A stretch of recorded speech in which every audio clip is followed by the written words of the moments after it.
Iniciamos de nuevo. Saludos a todos. Seguimos ya con lo que iniciamos ayer y hoy corresponde la sexta sesión. En esta sexta sesión participan el excelentísimo doctor Domenico Marino y el excelentísimo doctor Janusz Kapsik. Por lo tanto, en primer lugar, llamamos al doctor Domenico Marino.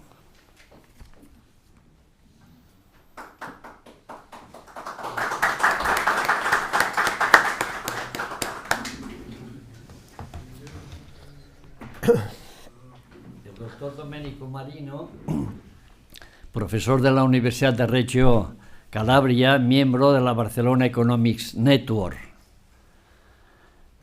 Su discurso, su intervención de hoy, es sobre Artificial Intelligence, Innovation, New Ideas for Fame Growth.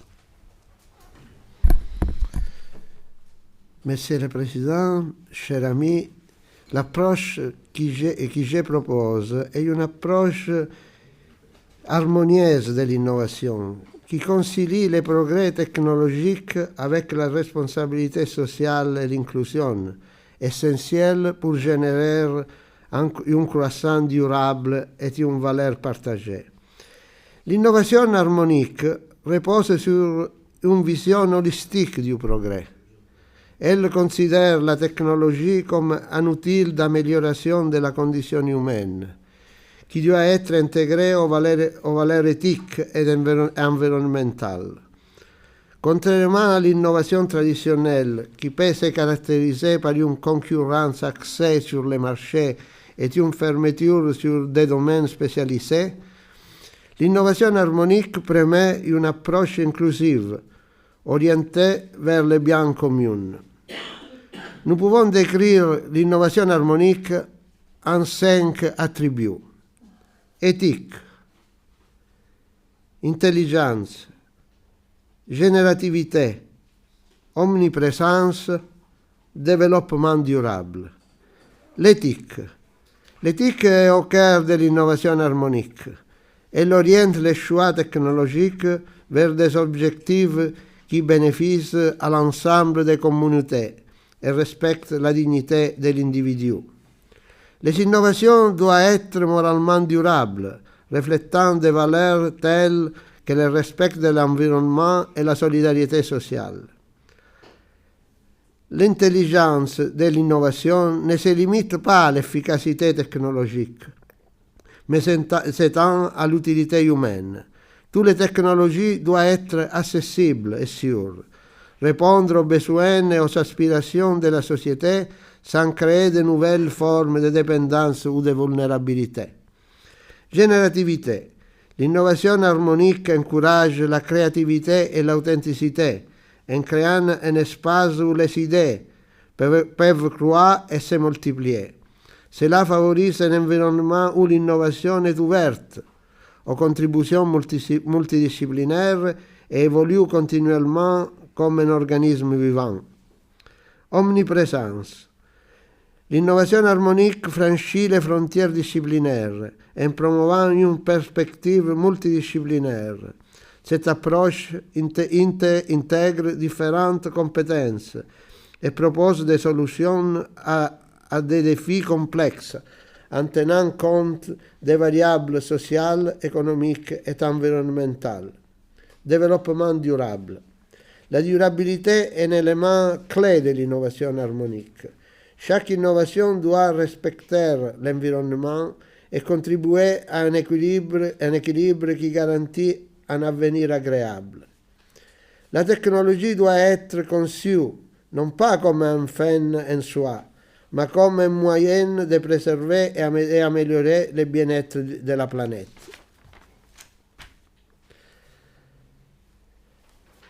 Les technologies de l'IA peuvent être vulnérables aux attaques et aux manipulations, avec des conséquences potentiellement dévastatrice pour les infrastructures critiques et la sécurité nationale. L'innovation harmonique dans ces domaines exige que la cybersécurité soit intégrée dès les premières étapes du développement des systèmes d'IA, dans le but de protéger les données et les personnes sans limiter le potentiel d'innovation de la technologie. L'innovation harmonique appliquée à l'IA doit promouvoir la responsabilité sociale qui vise à assurer l'inclusion et la participation de tous les citoyens, quel que soit leur milieu économique ou social. Cela implique que l'IA ne soit seulement utilisée pour améliorer les profits des entreprises, mais aussi pour répondre à des problèmes sociaux urgents, tels que le chômage, l'accès à l'éducation et aux soins de santé. Les entreprises doivent être conscientes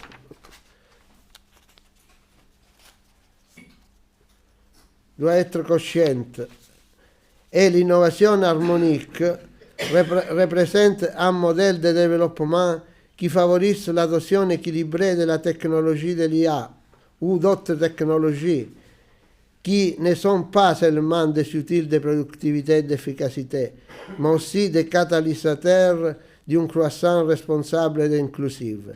Cette approche favorise un écosystème dans lequel les entreprises peuvent exceller, tout en soutenant simultanément une société cohésive où le progrès technologique va de pair avec l'inclusion sociale et la durabilité environnementale. Les économies qui adoptent l'innovation harmonique encouragent un environnement favorable à l'entrepreneuriat et à la croissance des start-up, créant un cycle dynamique où les entreprises leaders attirent des talents hautement qualifiés et des investissements inspirant les autres à suivre et soutenant un écosystème de croissance mutuelle. Pour cultiver un écosystème d'innovation harmonieux, il est essentiel de veiller que les progrès technologiques profitent à l'ensemble de la société plutôt que créer des clivages. Dans ce contexte, l'IA et autres technologies avancées servent d'outils pour améliorer la qualité de la vie, promouvoir la stabilité économique et réduire les inégalités, tout en favorisant une croissance durable à long terme en alignant les objectifs économiques sur le bien-être de la société. La transformation numérique induite par l'IA alimente non seulement la croissance des entreprises, mais soutient également les approches collaboratives qui donnent la priorité au bien-être social. Cependant, le point de départ de l'innovation harmonique, c'est-à-dire l'innovation qui naît et se développe si tous les agents impliqués interagissent positivement entre eux et avec l'environnement externe, les entreprises, les territoires, les institutions deviennent ainsi les pièces d'impact le plus vaste, qui ne peut se développer que si tous les acteurs coopèrent et contribuent à la croissance collective. L'innovation, au sens large, peut être identifiée comme un agent de changement puissant, intimement lié au concept de progrès qui est orienté et façonné par l'innovation elle-même. Une culture d'entreprise harmonieuse doit encourager l'utilisation responsable de l'IA et la participation des employés et des parties prenantes aux décisions stratégiques. Dans ce contexte, la leadership joue un rôle clé. Les dirigeants d'entreprise doivent promouvoir une vision éthique et durable de l'IA, en investissant dans la formation et en sensibilisant les employés à l'éthique numérique et à la durabilité. L'innovation harmonique représente un nouveau paradigme important pour l'innovation, fusionnant les valeurs humanistes et scientifiques dans une vision cohérente et durable du progrès, visant un équilibre entre les progrès technologiques et le bien-être social. Cette approche ne se limite à la création de nouvelles technologies, mais vise à façonner un avenir dans lequel les innovations sont éthiques, inclusives et respectueuses de l'environnement, garantissant ainsi un progrès durable et partagé. Ce modèle d'innovation permet le développement de technologies qui servent véritablement les personnes et la planète, favorisant un type de croissance qui prenne en compte les besoins des générations actuelles et futures. L'un des objectifs de l'innovation harmonique est de construire une société dans laquelle la technologie contribue à améliorer la qualité de la vie et à résoudre les problèmes mondiaux tels que les changements climatiques, la pénurie des ressources et les inégalités sociales et économiques. Les perspectives d'avenir de l'innovation harmonique mettent en évidence un intérêt croissant pour les innovations éthiques et durables, ainsi qu'un engagement de plus en plus marqué en faveur du renforcement de la collaboration entre différents secteurs, tels que la technologie, l'économie, l'environnement et les sciences sociales. Cette approche favorise également un dialogue mondial plus inclusif sur le rôle de la technologie, encourageant les politiques publiques qui soutiennent les innovations responsables et la réglementation qui protège les droits de l'homme et l'environnement. Malgré les défis importants que pose sa mise en œuvre, comme la nécessité de dépasser les intérêts commerciaux immédiats et d'investir dans des solutions qui ont un impact à long terme, l'innovation harmonique offre une vision positive et constructive de l'avenir. Elle représente un cadre qui peut guider l'humanité vers une coexistence plus équilibrée et plus respectueuse de l'environnement, en mettant l'accent sur la coopération internationale pour relever les défis mondiaux et l'utilisation responsable des ressources. L'innovation harmonique è crecimiento, sostenibilità e beneficio.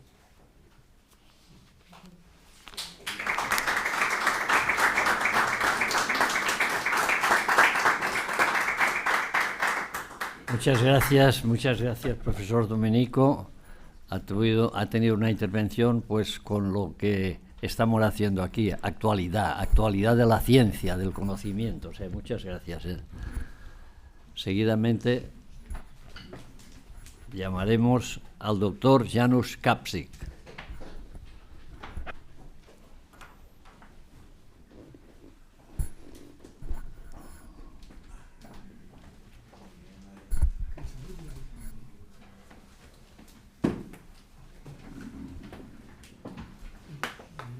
Monsieur le Président, ladies and gentlemen, I would like to thank for this invitation, and I would like to present something in English, but first I start in French to show what the problem is. Alors, je voudrais présenter quelques types d'entreprises, un nouveau type d'entreprises, qui sont le résultat pas seulement de la science, mais aussi de la pratique. Pourquoi? Parce que si vous voyez par exemple cette année le prix Nobel en chimie, il y avait 3 personnes de Google Mind, pas de l'université. Hinton de physique de l'université de Toronto, mais aussi Google Brain, you know. So you see, par exemple, I'm sorry. Par exemple, quand vous voyez les médias, quand on parle maintenant sur l'intelligence artificielle, on parle sur Sam Altman de OpenAI. On ne parle pas de professeurs de MIT ou Stanford. Par exemple, quand on parle sur l'économie, on parle de Jeff Bezos, Elon Musk. Sometimes on parle, de temps en temps, on parle seulement pour un Nobel Prize winner. Parce que c'est le changement profond dans notre vie, que les gens très bons ne seulement il travaille pour l'université, mais il travaille pour les entreprises grandes, Google, par exemple, Microsoft, and so on. Okay. So now I would like to show you something in English, very simply. So my question is, my problem, what I would like to say is something like this. There will be new types of enterprises, and these enterprises will provide sustainability, crecimiento, and so on. But this, in my particular case, I will show you, let's say, historically, because it's very easy, If you look at the history, you will see exactly what it covers. So basically, here is something like this. I will consider industry. I will not consider agriculture, for instance, which is extremely interesting. But anyway, and I would like to show you some changes, deep changes in industry, which are called the so-called industrial evolutions. And you will see that this has deep, and very profound influence on the type of enterprises or companies over there. And basically, in my particular case, is how the structure of the new structure of the company emerges, and this implies a functioning, of course, Okay, so so if you look, just very briefly, Industry 1.0, first industrial evolution, mechanized production is something like coal and steam. First industrial giants, and first factories, because before that there were no factories practically. Industry 2.0, the second industrial revolution, the era of mass production. So basically, you see that there are new products, automobiles, for instance, consumer products at high scale, and also some global companies, first global companies. Industry 3.0 is something like the third industrial revolution, the rise of automation, and digital evolution. This is very important. So you see, there are some new products, new type of companies. For instance, if you have 3D printing, you have a different kind of company. You don't need a very big, company, because you can print it on this 3D printer, And big data and so on. And the fourth industrial revolution is something which is important for us, automation, digitalization from the early 2000s. And as you will see, there are something, again, new products completely. And this will be my industry 4.0, 5.0, and 6.0 will be my interest, because I will show you the future. The past is very interesting, but past is like history is the teacher for the future, let's say. Okay. So what happens? The fifth industrial revolution is something which is, they say that it will be for sure. And this is something like the human machines will be working together. A completely different type of companies even, because it will be a synergistic combination of humans and machines, human-tech partnership, and so on and so on. So you see that there is, for instance, collaboration between human and machine, and customization and product and services. Everything will be customized. Why? Because, for instance, you have 3D printers, you can do everything, practically. Sustainability, of course, because you want to reduce waste, for instance. And the decentralization is very decentralization. Companies will be decentralized, and I will show you about Industry 6.0, completely decentralized. Flexibility and so on and so on. Okay, now what happens then? So this is something which is Industry 6.0 is something speculative. There are more and more people are speaking about this.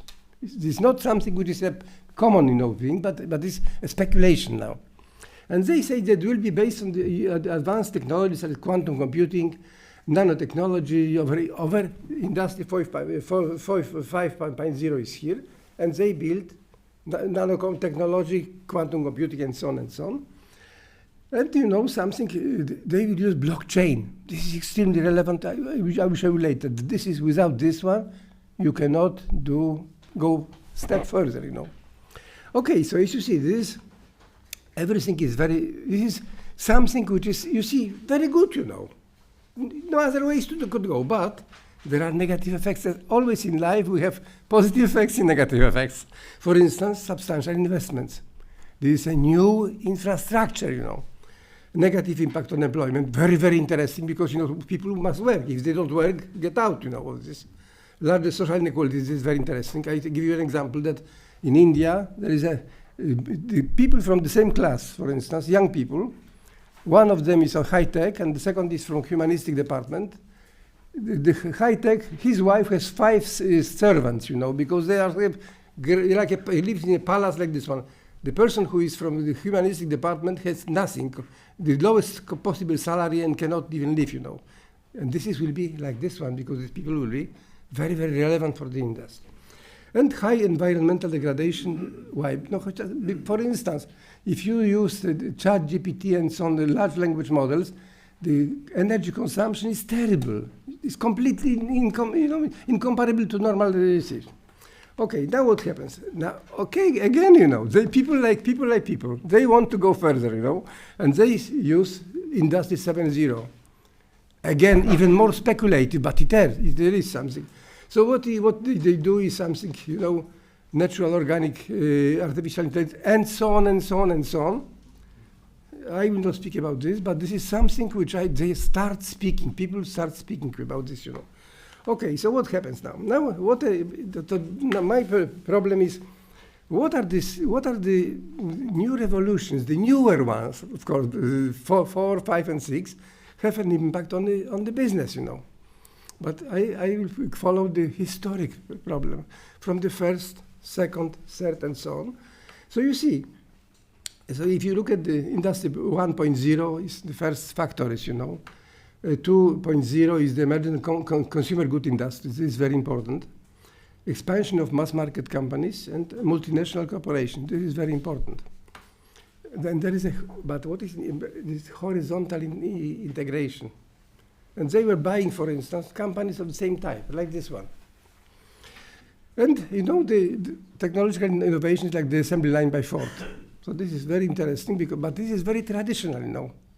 They buy, okay, these companies you buy and that's it. Now what happens? 3.0 is something like high-tech in service industries. Globalization for the first time. Even Industry 2.0, Ford was a very big company, but not a global company. Now they are a global company. And then information-based product, because, you know, if you look at traditional people, they say, okay, Google is the largest company. I remember when I was young, the largest company was oil company, you know, Standard Oil, you know. Who cares now about Standard Oil, you know? Google, if you let's say ask somebody who is very traditional, what is Google doing? Nothing. But this is very huge, you know. So what is it? Why? Because there is information-based products, you know. You don't see this, you know, what it is, you know. And new type of businesses, for instance, digital platforms and so on, startups and venture capital and flexible manufacturing. So you see, there are new types of businesses which are maybe small, but they are very relevant. Startups, for instance. From startups, everything there is. Okay, now what happens? Industry 4.0 is even more interesting because there is like a digital transformation. Everything will be digital. And there is a platform economy. This is extremely relevant. For instance, normally you produce a good, you send the good to a shop, for instance, and this people are buying, you know. And here is something like this that you have something like, you know, for instance, eBay or something like this, that somebody has something to sell, you want to buy, and they somehow, let's say, merge these people. This is very important. AI and automation is AI here, of course. For instance, without that, you cannot do anything. A new industries, for instance, AI-driven marketing and fintech. Fintech is becoming a great industry, you know, now. What they do, nobody knows, because you cannot see, you know, what they do. And also, what is relevant? Decentralized organization. This is extremely relevant. I think that maybe for our academy, for the future, in a couple of years, there will be a great problem. Decentralized organization. I tell you later about this. Blockchain is for sure here, and the other ones also. And sustainability and green tech, we know. This is good for us. Okay. Now what happens? This is here something even more, you know. So basically, Industry 5.0 and 6.0 they have a deep impact on companies. Why? Because you need to have a human-centric. Everything must be human-centric. Why? Because there are humans and computers and machines collaborate each other. You cannot. Humans are humans. They are different than machines. So you have to, let's say, take into account the very essence of the human being. And then there is advanced human-machine collaboration. So cobots. will be probably the main area. Cobot is collaborative robots. So if you have, like if, for instance, maybe in 5-10 years, instead of me, there will be a robot here and will read my lecture, for instance, and collaborate, ask me if it's doing well. And this is, also robots which will have cobot creativity, show creativity and empathy, and let's say affective aspects. This is very important. And this and also what is relevant is customization and personalization. Everything will be customized and personalized. This is very important. And of course, sustainability and circular economy is something what is the topic of our program.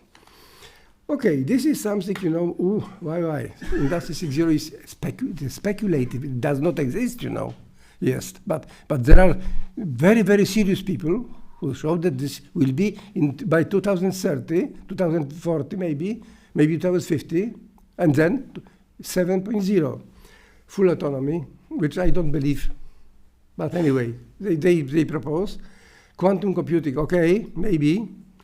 Artificial generative intelligence, okay. Self-organizing systems, this is extremely relevant. And or decentralization, I'll see you later. And immersive technologies, and ethics and social values, Professor Marino, very, very in this case. I think that this is the most important is the self-organizing systems and decentralization, because, and this is probably, I think, in a couple of years we will have here a meeting about this kind of stuff, because what they do is decentralized autonomous organization. The organization is a computer product, over there, nothing more. It's not like here that you have a building, you have a room, something like, no. It's something, nobody knows where it is. And what happens is that there are protocols who say, okay, if I want to join the organization, there are some rules. They can accept me or not. I can contribute this, contribute that. So this is, again, this is something which is based on blockchain. Otherwise, you cannot do without blockchain, It must be blockchain, It's called smart contract. Why? Because people, members of the organization, make smart contracts, Contracts, but on everything is on the computer system. There is nothing material, And so on and so on. And this is something which I think is very interesting. Now what happens next? So you see, if you look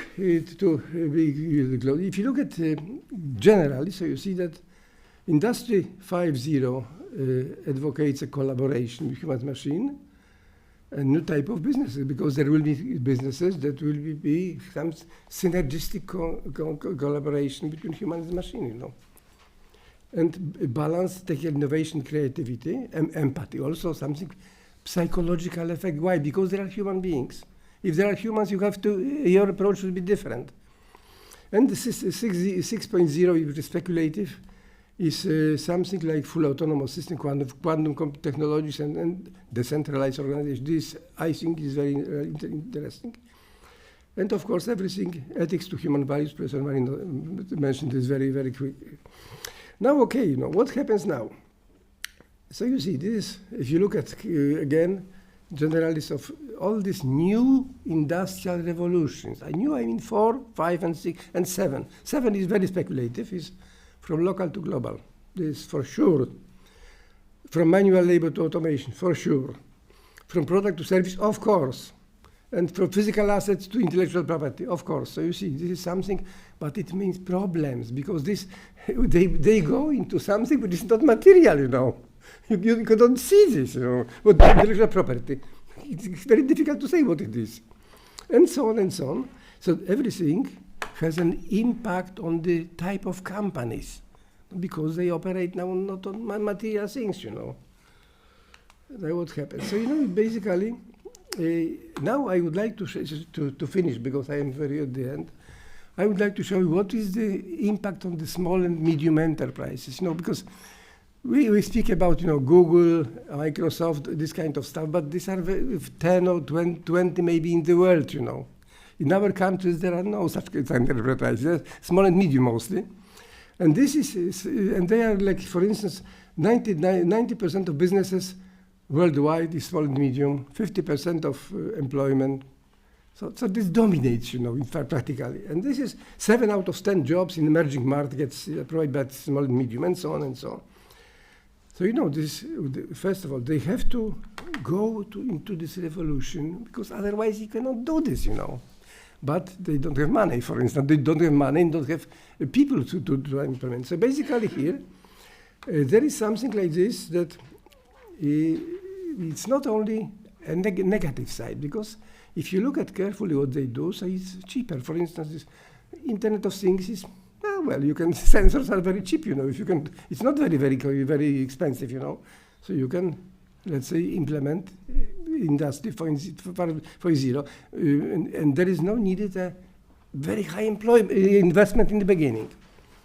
Okay, now 5.0 is something like this one that also, it's not very, not very expensive, because the technology is mostly on, like for instance, immaterial, intellectual rights, for instance, something like this. So they can implement this, of course, if they have some people.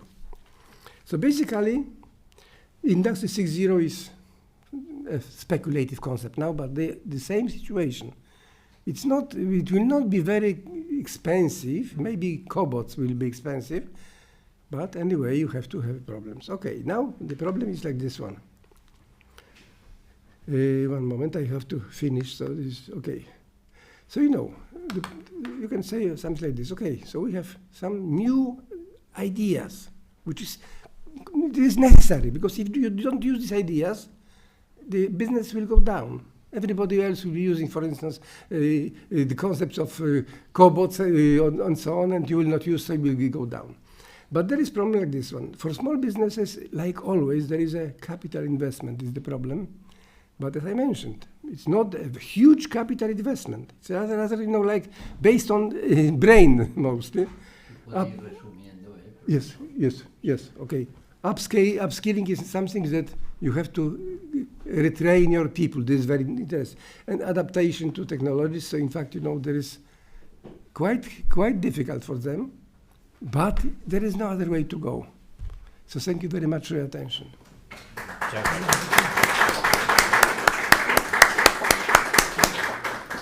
Muchas gracias, profesor. El profesor Janusz Kapsik, que todos conocemos, es un habitual y siempre viene interviniendo, es una persona formidable y además siempre con temas de actualidad. O sea, muchas gracias. Seguidamente llamamos al excelentísimo doctor Konstantin Zopounidis y excelentísimo doctor George Atsalakis. Con el tema, van a tratar el tema System Thinking in the Company of the Future. Sí.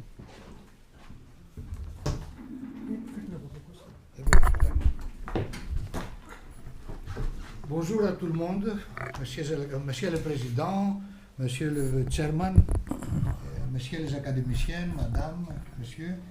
Aujourd'hui, je voudrais au début félicitations à notre président pour les 50 années de la contribution à la science. C'est très important pour nous tous.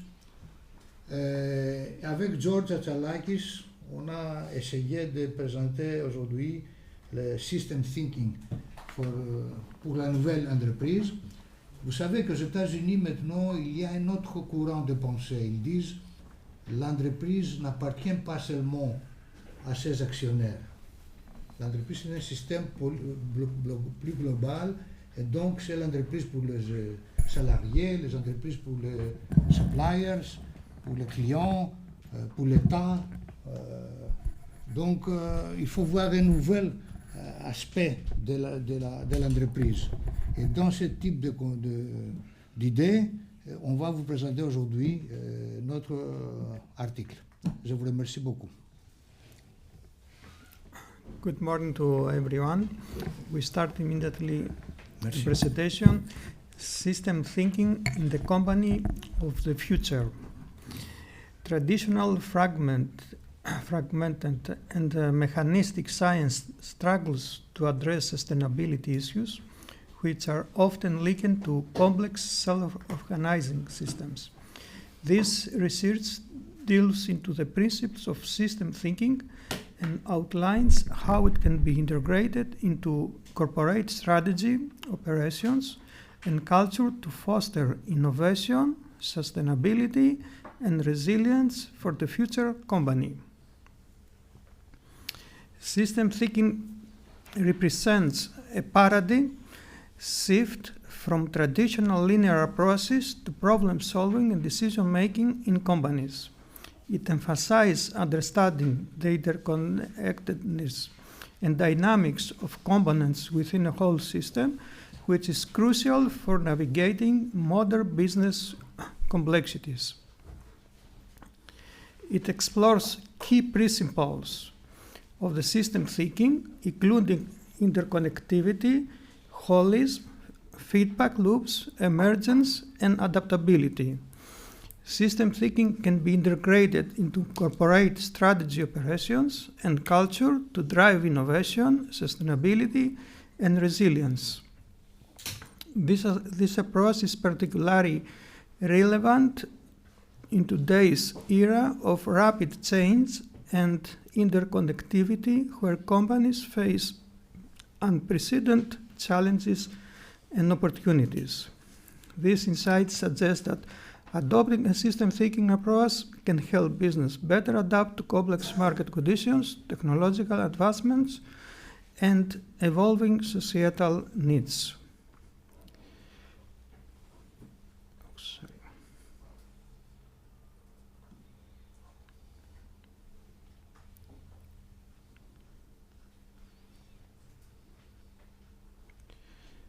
So, summarizing the principles of system thinking. System thinking is a holistic approach that emphasizes interconnections between various elements of a system. It recognizes that organizations are not isolated entities, but part of a larger ecosystem. This perspective can significantly influence corporate strategy, operations, and culture. System thinking drives innovation, sustainability, and resilience in organizations. It provides a framework for understanding complex challenges such as rapidly changing markets, technological advancements, and evolving societal needs. In the context of Industry 4, system thinking offers a holistic view of transformations, enabling a deeper understanding of impacts and aiding in strategy development. System thinking helps address new organizational dynamics introduced by Industry 4, including reduced operational processes, new labor competencies, and more efficient outcomes. Let's see the main principles. First, the principle of interconnectivity. It aims to provide a comprehensive overview of how business can leverage the principle of interconnectivity to improve their strategic planning, risk management, and overall performance in an increasingly complex and interconnected global business environment. Define interconnectivity as the recognition that all elements within and outside an organization are interconnected. We have to discuss how interconnectivity applies to corporate strategy, risk management, and operational processes. We have to examine how integrating interconnectivity into a business practice can lead to more holistic and effective decision making, address the challenges of applying interconnectivity to complex global issues or wicked problems that many businesses face, highlight the importance of breaking down silos within organizations and fostering cross-functional collaboration to operationalize interconnectivity, to explore how embracing interconnectivity can cultivate a culture of systemic thinking, collaboration, and openness among employees. The second principle of holism. Holism is a fundamental concept in system thinking, focusing on entire systems rather than isolated parts. It is crucial for business operating in complex dynamic environments, providing insights into intricate interactions and dependencies. Holistic corporate strategy involves understanding the company's position within a larger ecosystem, considering factors like economic conditions, technological changes, and social trends. Strategic alignment and sustainability are important aspects of incorporating holism into business strategy. Operationally, holism requires integrating various functions and processes, often through technology and feedback mechanisms. A corporate culture valuing holism encourages employees to think about their work's broader impact. Cross-disciplinary learning and collaborative problem-solving are important elements of this culture. Ultimately, a holistic approach enhances innovation, sustainability, and resilience by encouraging novel solutions, considering long-term impacts, and building a comprehensive understanding of interconnected systems. The principle of identifying feedback loops in business. Feedback loops are essential for organizational learning, adaptation, and continuous improvement. Positive feedback loops amplify outcomes, driving growth and innovation, while negative feedback loops promote stability and equilibrium.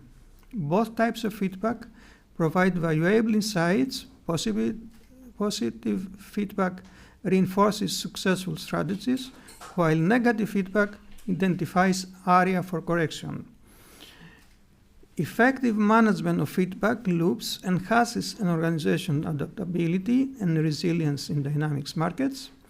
Integrating feedback into corporate strategy involves building strategic flexibility and fostering a feedback-oriented culture. Identifying feedback loops requires mapping out processes and conducting data collection and analysis. Managing positive feedback loops involves reinforcing success and monitoring for unintended consequences to ensure sustainable growth. Negative feedback loops are crucial for maintaining balance through implementing corrective actions and driving continuous improvement.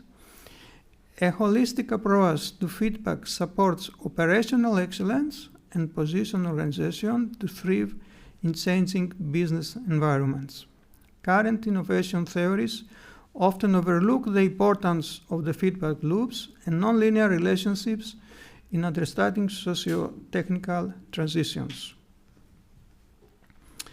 The principle of understanding the emergency.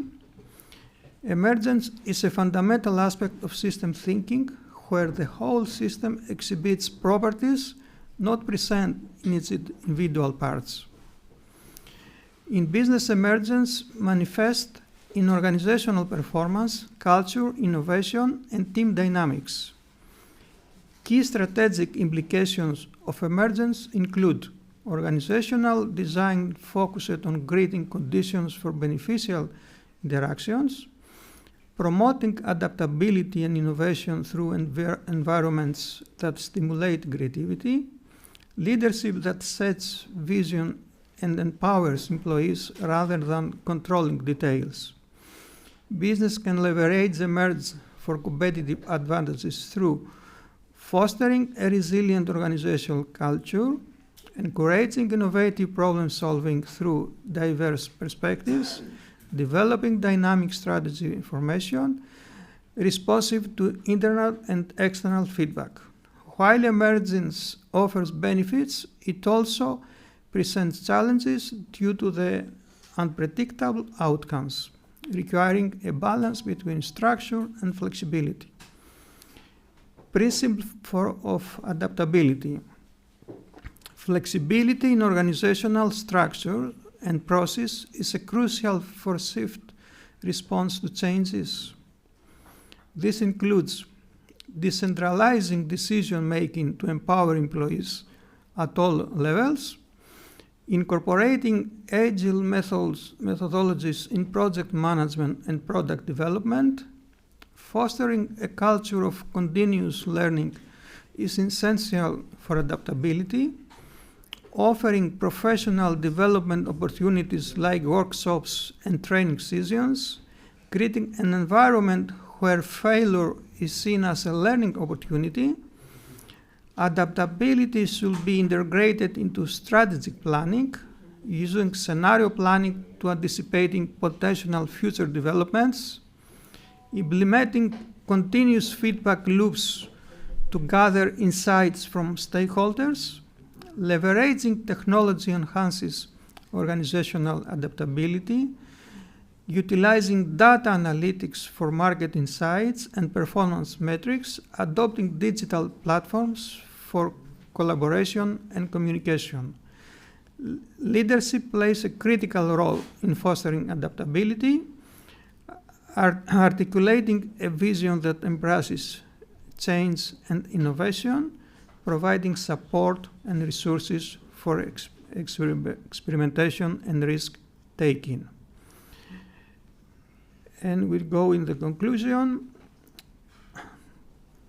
The system thinking can help to improving the decision making. Organization can anticipate ripple effects and develop more comprehensive strategies by considering the interconnectedness of various elements in the ecosystem.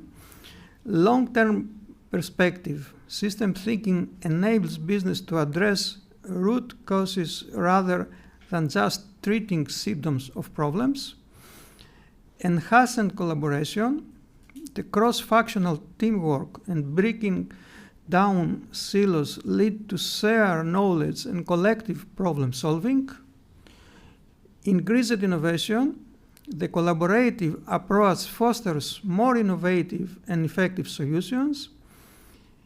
Identification of leverage points, companies can identify areas where small changes can yield significant positive impacts across the entire system.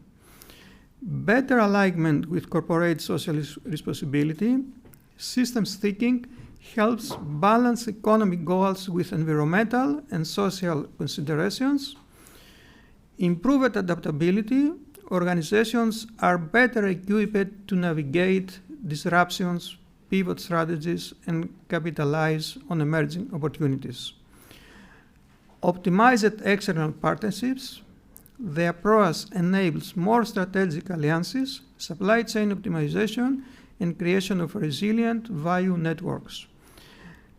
And in the end, development of innovative business models, system thinking can lead to circular economy models and other structures that challenge traditional linear thinking. Thank you very much.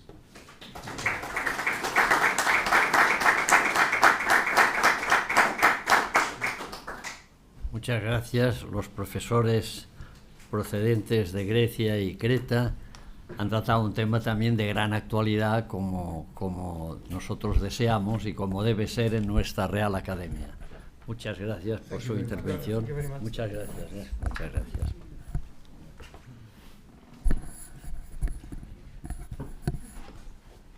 Seguidamente citaremos al excelentísimo doctor Jan Ashkenazi, que trata el tema Network Intelligence versus Artificial Intelligence in Economic Sustainability. Ese es el tema que va a tratar hoy el doctor Ashkenazi. Thank you, Mr. President. I would like before to mention that next month, at 17 December, the royal family had organized a festival in which, may I have the first slide, please? In which the long-lasting career of a member of the Academy of Spain, our president, Mr. Jaime Gil Aluja, will be homaged by the royal family.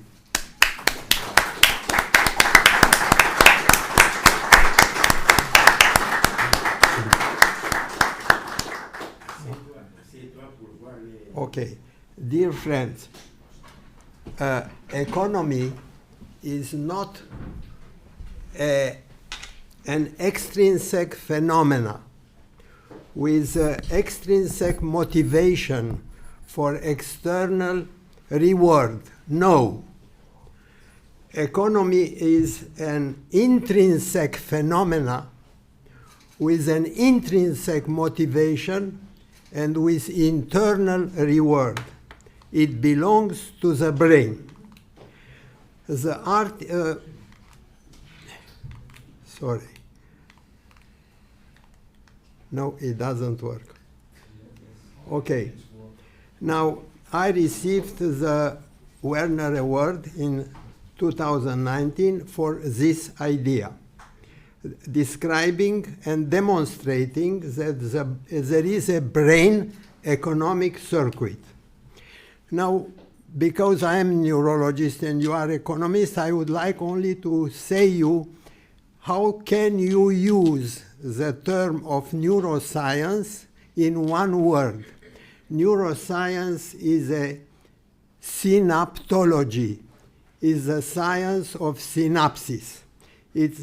I show you here 1 micron of an axon of a neuron, a termination of neuron, who has many, many buttons of synaptic. Each button is in relation with 2,000 other neurons, and they are speaking in between. When two people are speaking in the same time at television, you cannot understand anything.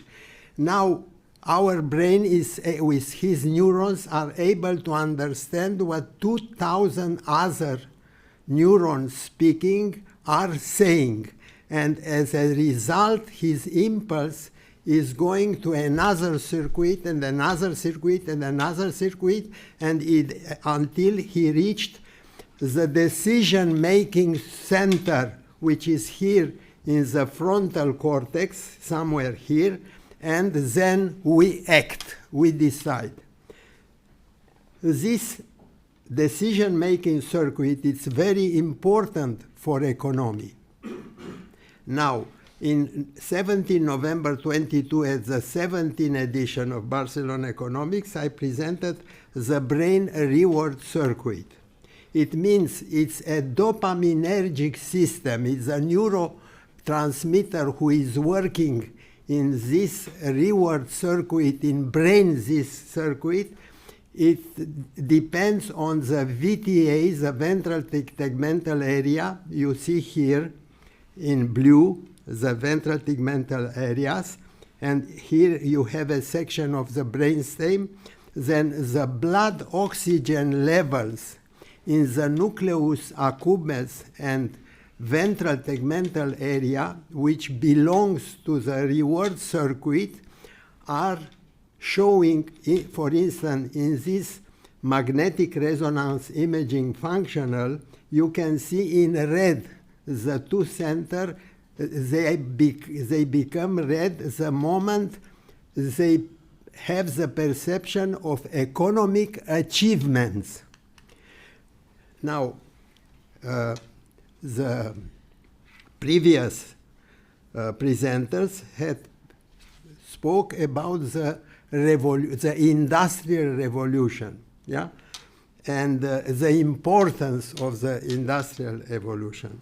Now, I would say that today we can understand better the strengths and economic sustainability, growth and profitability if we understand the economic and the reward neuropixels. What does it mean, neuropixels? Neuropixels, in 1940, we were working with one electrode on the head in order to receive the waves of the brain,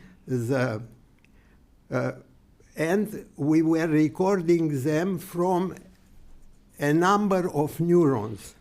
The Industrial Revolution, after 77 years, realized now instead of one electrode, the neuropixels. You have here the image of the neuropixel, which cost one electrode $1,400 today, but probably it will arrive at $1 in the next years. It records nearly 1,000 synapses across 1,400 microns, and we can receive the activity of the neurons from the depths of the brain, because we have not the right, for ethical reasons, to make an input of a neuropixel in the human brain, that we are doing this in the brain of the mouse. Why? Because instead of having 100 billion neurons in his cortex, he has 7 million neurons, and we can record 15,000 neurons from 52 regions from parietal posterior area in 15 trained mouses. And I shall show you this immediately. But let's go back. Aaron Kwan, with his group of 7 scientists at Yale School, this year, in the end of February, he published in Nature that by combination of 4 methods of neuroscience, virtual reality behavior, 2-photon calcium imaging, high throughput electron microscopy, you have it here, there, and circuit modeling synaptics, this image, we can understand how the brain works. Now you can see here is an experience on a maze with a maze task. Yeah, maze, it's le labyrinthe, el labyrintio. And the mouse is going on this channel. At this point, he turns right. The moment he turns right, the blinking neurons in posterior parietal cortex, they show certain color. When we shall understand in this color all the causes which decided in the brain of the mouse to turn right, we shall be able to use our knowledge in sustainability, growth, etc., in economy. For instance, let's look again. You see, he is going in this tunnel. At this point, he turns right. Then here we have a certain image. We can stop, have it, and decide what group of neurons, which neurotransmitter, which electrical forces are acting to perform this decision. Why did he decide, who is looking for his best food on one of the tunnels of the maze, why did he decide to turn right? Now, this is a navigational decision, they say. Now, this connectomic map we receive today by using all these 4 methods together, that all my previous speakers, they told us about the industrial revolution, about the possibility to study with different methods, and various groups in a multidisciplinary system, and when we shall be able to understand why the brain of the mouse decided to turn. Here, I give you an example. Now, we have two mouses. One decided to turn left. What's new in this work, which was published in Nature this year? New is the fact that the same importance when the group of neurons excited by an excitatory mechanism, they decided to turn left, the same group of neurons opposite to this action are in a state of inhibition. Then you cannot reach a sustainability only by an active action on the brain. If you don't, in the same time, make a suppression, an inhibition of the opposite way of decision. It means that an essential conclusion of this work for you as economists is the fact that in order to make a decision by exciting one part of the system, you have in the same time to provoke a suppression and inhibition of the other possibilities. Thank you for your attention.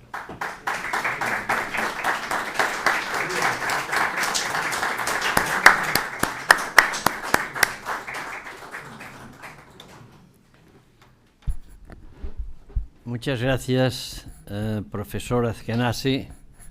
Nos ha impartido una ciencia inédita, casi. Pero bueno, lo ha vinculado a la economía, eso es importantísimo. Bien, yo, querido presidente, aquí ya indica que coffee break. O sea que vamos a tomar un café y luego seguirá otra persona presentando a los restantes conferenciantes. Hasta ahora.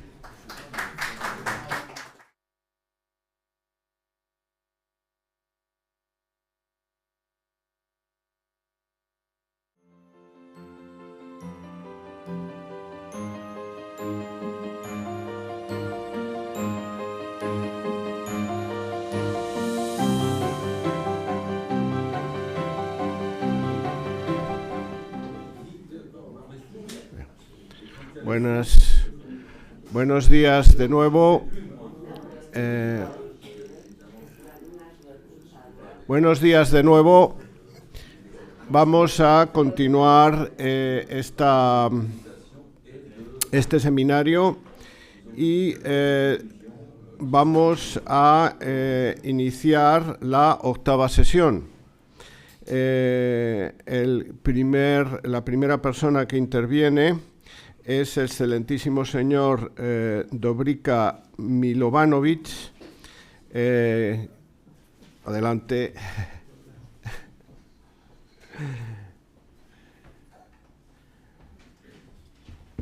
El profesor Milovanovic es decano de la Facultad de Ingeniería de la Universidad de Kragujevac.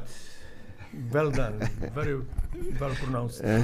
En Serbia y miembro de la Barcelona Economics Network. Y nos va a hablar sobre the role of digital technology in sustainable business development. Adelante. Muchas gracias, señor presidente. Es para mí un gran placer participar una vez más en esta tradicional evento. That's all of my Spanish. Technological progress brought significant changes to the world, but by raising the standard of living and the consumption of goods and services increased.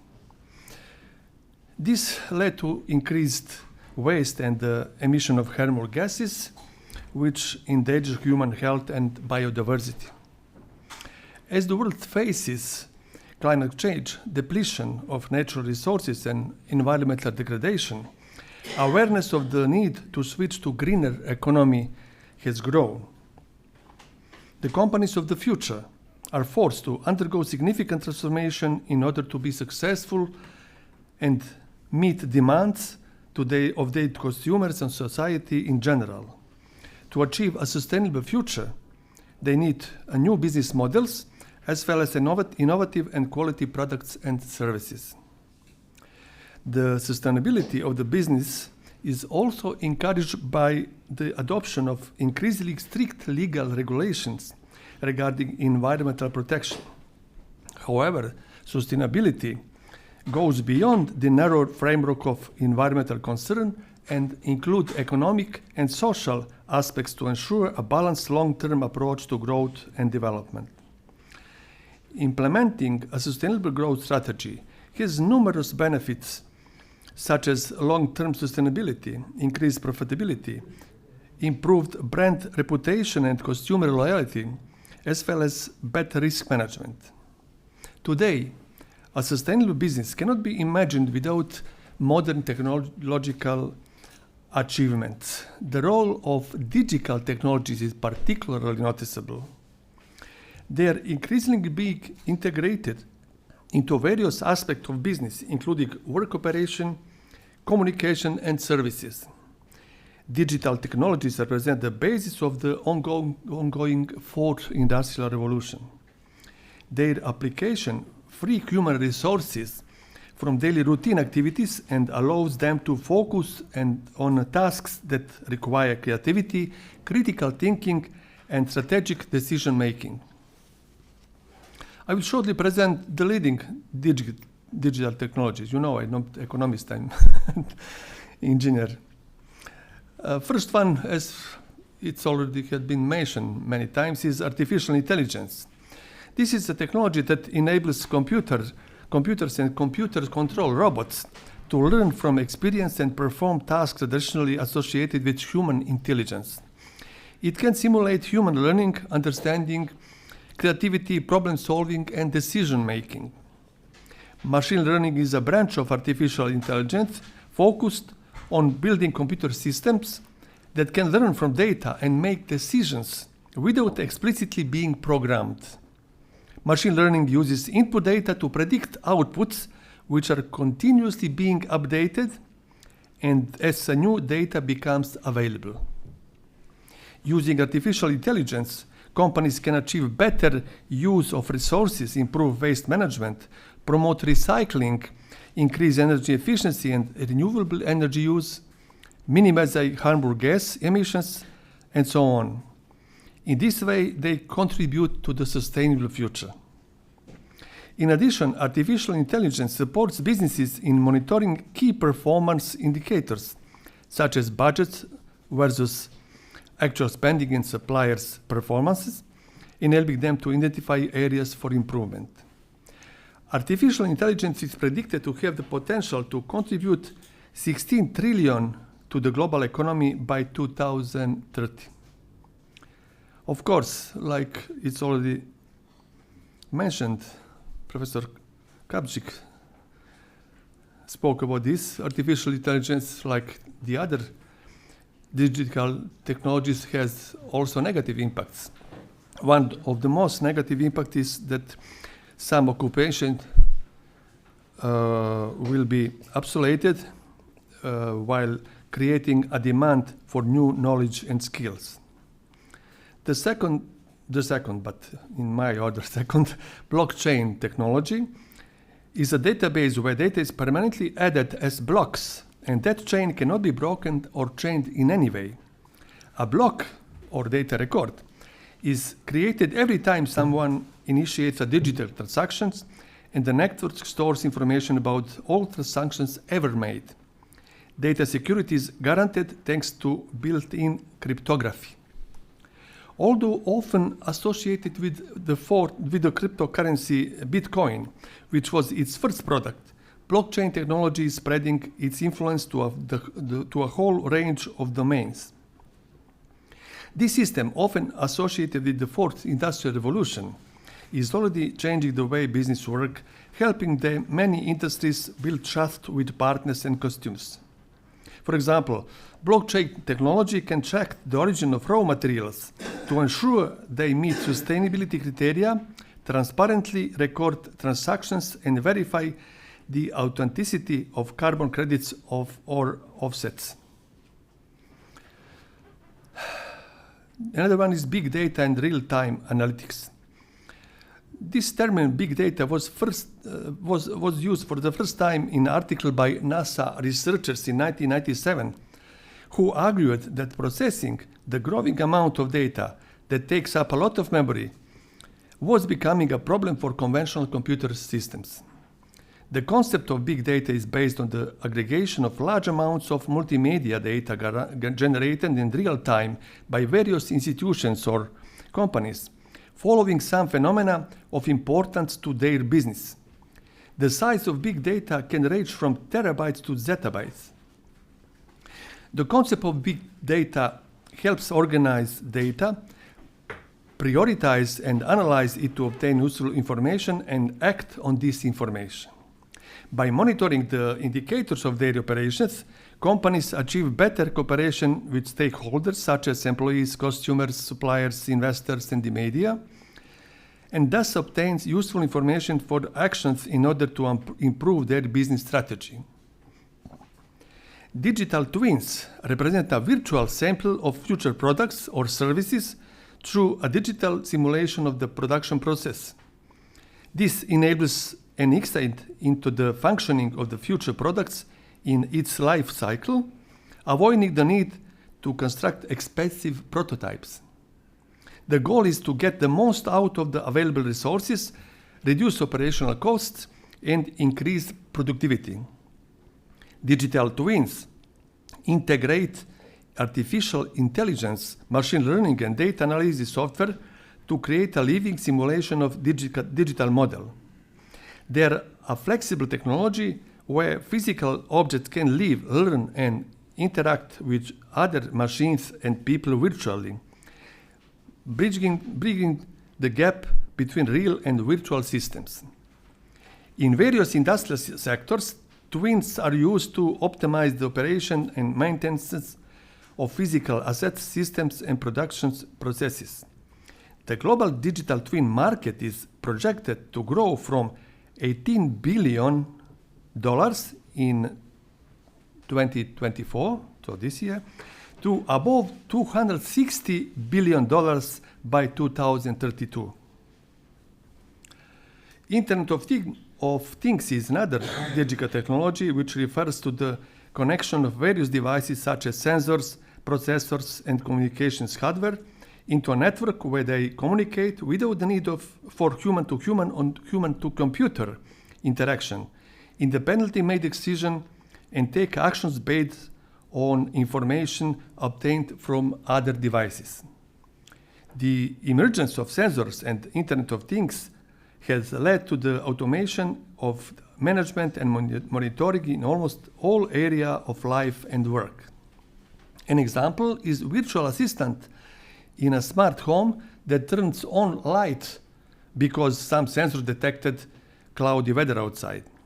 Internet of Things technology can significantly increase work efficiency, improve safety and equipment maintenance, and optimize the use of energy and other resources, thereby improving economic performance. Using Internet of Things water management system, Coca-Cola reduced water consumption by 27%. Augmented reality and virtual reality are new digital technologies that can be useful for some industries. Augmented reality is a technology that adds virtual elements to the real world. These elements can be images, text, 3D models, or animations. Virtual reality refers to the technology that enables the creation of virtual world. Using VR glasses, the user can interact with the virtual world, manipulate objects, and even perform physical movements. Therefore, augmented reality creates an addition to the real world, while virtual reality provides the user with an immersive experience in the virtual world.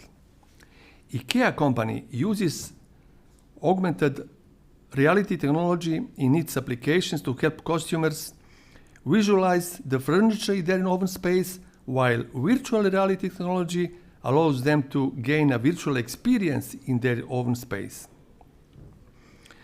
Robotic process automation is a technology that aims to automate business processes. It is based on software robots that mimic human activities to perform large, repetitive tasks of human workers. More sophisticated version of RPA using artificial intelligence and machine learning technologies can automate more cognitive work activities. An example is a virtual assistant such as Apple's Siri. By delegating lower value work to RPA, digital robots, companies increase productivity, automate workflow, reduce costs, better manage risks, and increase process transparency.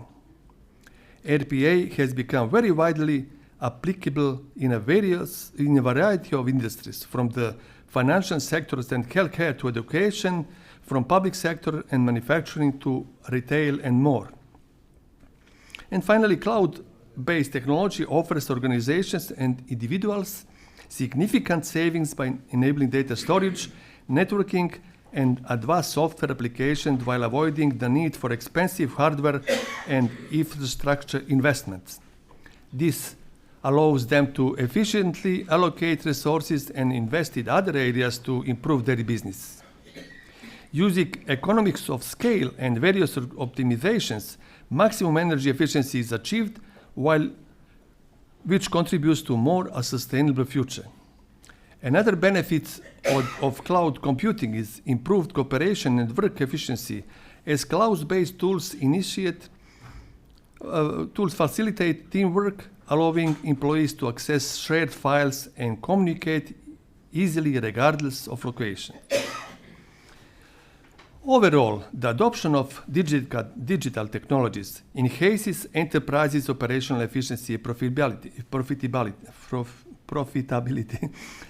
Using real-time and data analytics, digital transformation enables businesses to integrate sustainable practices into their businesses and achieve greater efficiency, flexibility, quick response to market demands, optimizations of resources use, and minimization of negative environmental impact, thereby facilitating their transition to sustainability. Gracias por su atención. Gracias. Muchas gracias, profesor Milovanovic, por esta exposición tan interesante sobre la necesidad absoluta de utilizar las tecnologías digitales para conseguir la sostenibilidad de las empresas. Muchas gracias. Bien, a continuación interviene el excelentísimo profesor doctor Federico González Santoyo. El profesor González Santoyo ha sido profesor de la Universidad Michoacana de San Miguel de Hidalgo. San Nicolás de Hidalgo, perdón. También ahora actualmente es director del Instituto Iberoamericano de Desarrollo Empresarial en Morelia, en Michoacán, y es académico correspondiente de nuestra Real Corporación para México. Y va a exponer un trabajo titulado Medición de la eficiencia empresarial usando análisis envolvente de datos, el caso de las empresas aguacateras michoacanas. Adelante, por favor. Muchas gracias. Pues ya son tardes, muy buenas tardes a todos. A ver, este trabajo, ahora sí que como siempre, yo nada más me subo aquí. Realmente lo escribieron la doctora Beatriz Flores Romero y la doctora Ana María Gil Lafuente. Y bueno, yo ahí me invitan como coautor y aparezco aquí ahora presentándolo, ¿no? Entonces, el nombre que se le puso al trabajo fue Medición de la Eficiencia Empresarial, usando análisis envolvente de datos, ya en términos normales. Y el análisis se hizo, le pusimos aquí en la certeza y en la incertidumbre, análisis de caso, las empresas aguacateras del estado de Michoacán en México. ¿Cuál es la idea y el enfoque del trabajo? Bueno, pues como toda actividad empresarial, yo creo que la cuestión fundamental es cómo opera, qué tanta riqueza genera, qué tanto bienestar social o qué tanta derrama económica tiene, etcétera. Y esto va a estar pues muy asociado al nivel de desempeño que tenga la organización, en este caso la empresa. Y hay muchos indicadores para medir eficiencia empresarial, pero casi la mayoría de la gente se va por el lado de la rentabilidad, ya sea que determina la tasa interna de retorno, el valor actual neto, el periodo de recuperación del capital, la relación beneficio-costo. A veces hacen análisis horizontal y vertical de estados financieros, seguramente otros hacen análisis de productividad, pero yo creo que una cuestión muy sencilla es de lo que entra a una organización asociado a lo que sale, cómo está esa relación. En otras palabras, qué tanto aprovechamiento hay de los recursos usados, en este caso, como si pusiéramos el modelo de la caja negra, ¿no? En la entrada, materias primas, insumos, energía, capital, etcétera, dependiendo del tipo de empresa. En esa partecita de la caja, el proceso de transformación, y a la salida, seguramente productos y o servicios. Y asociado a esa relación entrada-salida, qué tanta riqueza genera, ¿no? Bueno, aquí el enfoque esa es la perspectiva general para hacer cualquier análisis empresarial, pero dijimos eficiencia, ¿no? En una primera aproximación, la eficiencia, ¿cómo se calcula? Pues se calcula la tasa de salida entre la tasa de entrada en ese proceso empresarial, ¿no? Si la empresa se dedica a la producción de bienes de consumo final, consumo intermedio de capital, diríamos, ¿qué tanta es la tasa de salida de productos en términos de todos los insumos que están entrando a la empresa? Querría decir que la tasa de salida debe tender a infinito y la tasa de entrada debe tender a cero. Eso implicaría que estamos haciendo un aprovechamiento integral de los recursos y aproximándonos a la generación de riqueza, ¿no? Bien, pero aquí la idea en lo global, cuando hablamos de eficiencia, no solo la tasa de salida, sino la tasa de entrada, sino DEA incorpora. A ver, la mayoría de la gente que usa DEA solamente se va como que por mi línea de trabajo, ¿no? Yo soy muy de investigación de operaciones, decir, bueno, pues es que esto opera modelando matemáticamente un sistema que es la empresa, y la parte del modelado es optimización lineal en el fondo. Y lo pudiéramos resolver tal vez con el algoritmo del Simplex, o tal vez Cachayan, o tal vez Karmakar, si es un gran problema. Y como que por ahí se quedan, pero si lo ponemos en el contexto empresarial, la parte de la eficiencia no la veríamos solamente como eficiencia, sino lo veríamos como eficiencia, eficacia, que si dijéramos en suma, pues es la productividad. Y al final de cuentas, en DEA, y como se está modelando en este trabajo, es que la medición de eficiencia no es más que un cociente de productividades, donde en el numerador ese cociente de productividades corresponde a una DMU, que en la realidad es una empresa cualquiera, en términos de la mejor empresa similar y o igual en su género, como si estuviéramos haciendo un benchmarking ya de entrada. Entonces, ese modelo de optimización lineal lo que va haciendo para cada una de las empresas es, y para construir la frontera eficiente, considerar cuál es la mejor empresa en su género, en el mundo, llamémosle así, o en un contexto de la referencia donde está haciendo el análisis. Y después, una a una, irla comparando. Ese cociente de productividades en la realidad es como si estuviéramos calculando la probabilidad clásica de Laplace. El número de veces que se da un resultado entre todo el universo. Bueno, pues en el numerador, que es el número de veces que se da un resultado, en la realidad es la empresa que quiero comparar con respecto a la mejor empresa.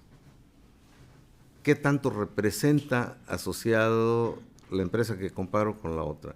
Y eso, a final de cuentas, es lo que aparece en la función objetivo, aunque cuando leen un artículo nunca lo ponen como un cociente de productividades, pero en la realidad eso es lo que se está haciendo.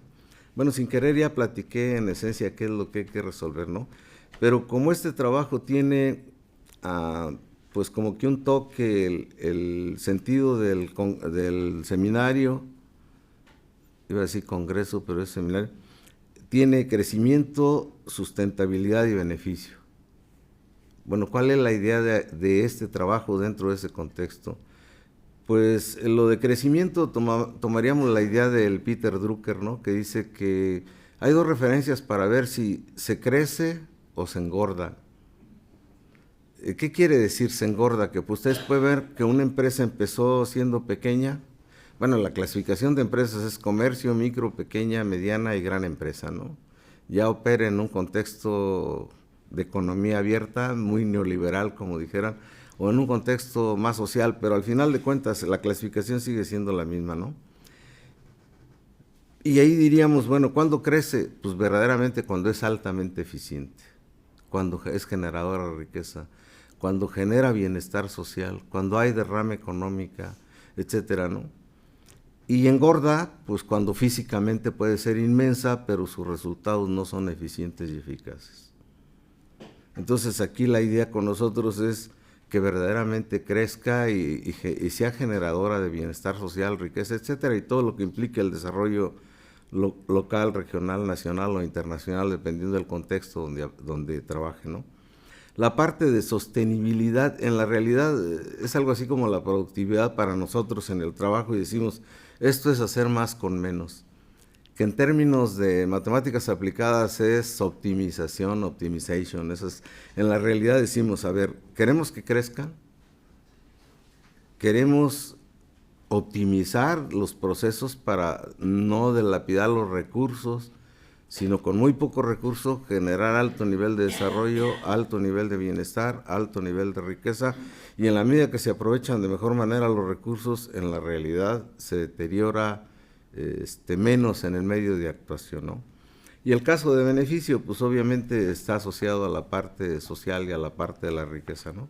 Porque al final del camino va a haber empresas públicas, empresas privadas o organismos no gubernamentales, pero todos el objetivo final lo tienen en un contexto de generación de riqueza. Lo que cambia son las palabras. Unos son bienestar social, derramas económicas, otros son riqueza, etcétera. Ya depende del contexto, ¿no? Entonces, por ahí ve el asunto. Y ya la parte de hacer este análisis en el caso de la certeza y en la incertidumbre, pues en una primera aproximación es encontrar las fronteras eficientes, ver qué empresas son buenas, y las que no son buenas empezar a dar recomendaciones a partir de los resultados con información bien comportada. Acuérdense que la información puede ser determinística, probabilística o estocástica, o bien trabajar en la incertidumbre. Pues aquí decimos, es bien comportada en una primera aproximación, porque la información la vamos a tomar de base de datos o la tomamos para el análisis de caso de algo que se llama FIRA. FIRA es un fideicomiso de Banco de México. Asociado a esta actividad económica de la producción de aguacate, pues FIRA tiene muy registrado cuánto cuesta cada concepto, ¿no? De cuánto cuesta, cuál es el costo de producción por hectárea, etcétera, lo que vayamos a usar. Entonces de ahí se tomó la información, y después la segunda corrida se hizo donde participen un panel de expertos que al final del camino digan entre qué rangos andan la movilidad de cada uno de los componentes de las variables que estemos manejando, ¿no? Pero prácticamente esto tiene que ver con las empresas del futuro. Pues ya se ha hablado, yo diría que desde el doctor Mayo, Enrique, todo el mundo ha estado hablando de las mismas características de cómo van a actuar las empresas del futuro, que seguramente yo las diré que vienen aquí en el trabajo. Como decir, bueno, seguramente para 2030 aproximadamente el 60% del trabajo administrativo ya no va a ser tan en un contexto muy local de las empresas, sino puede ser mucho ya en la red.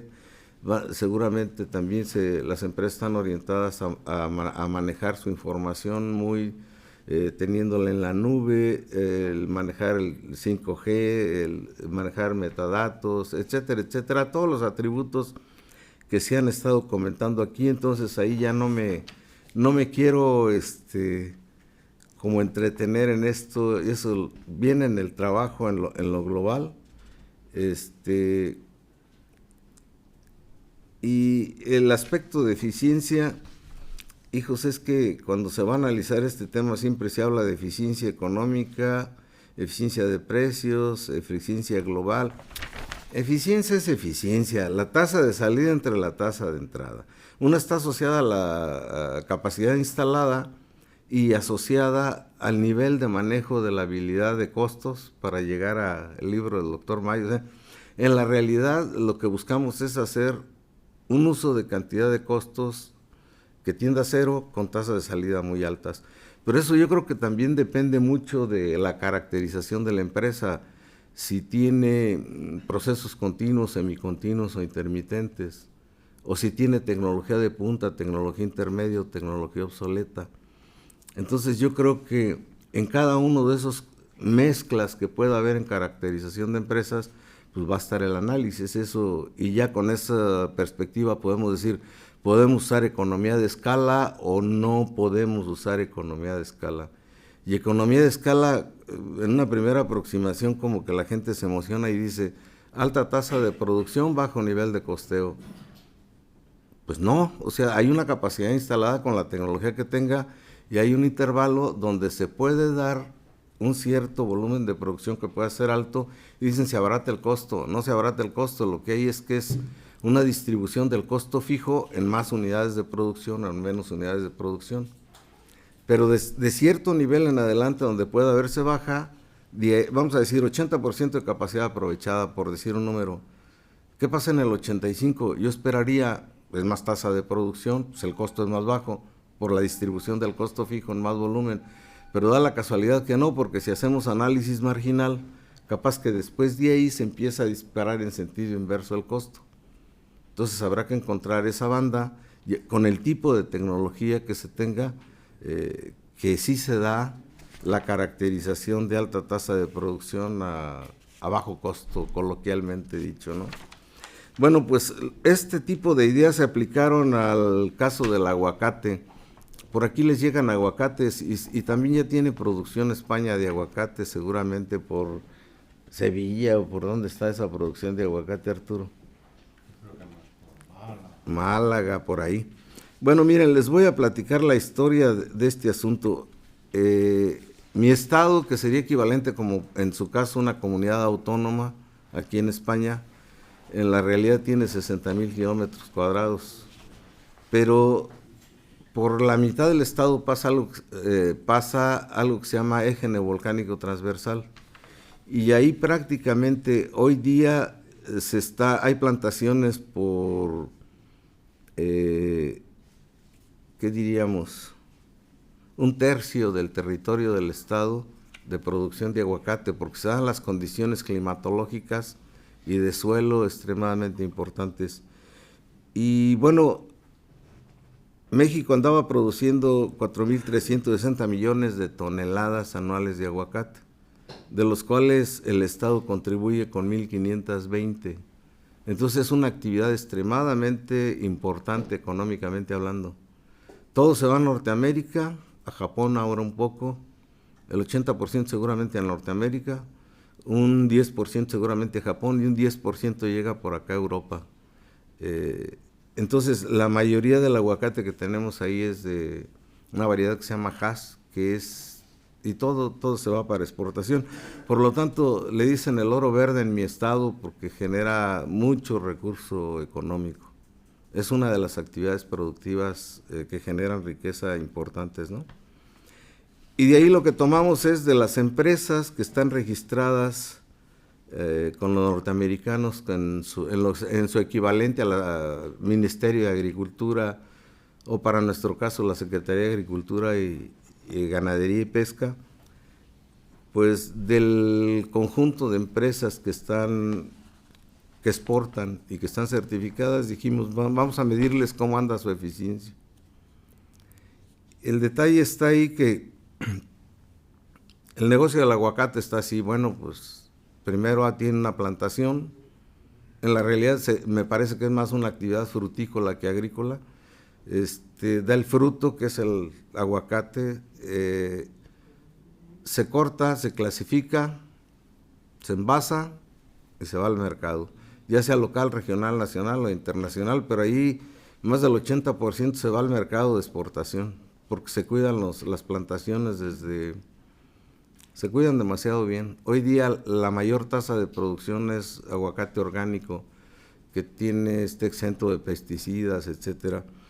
Y entonces el trabajo está aplicado en el contexto del empaque, que es la parte preliminar antes de irse al mercado.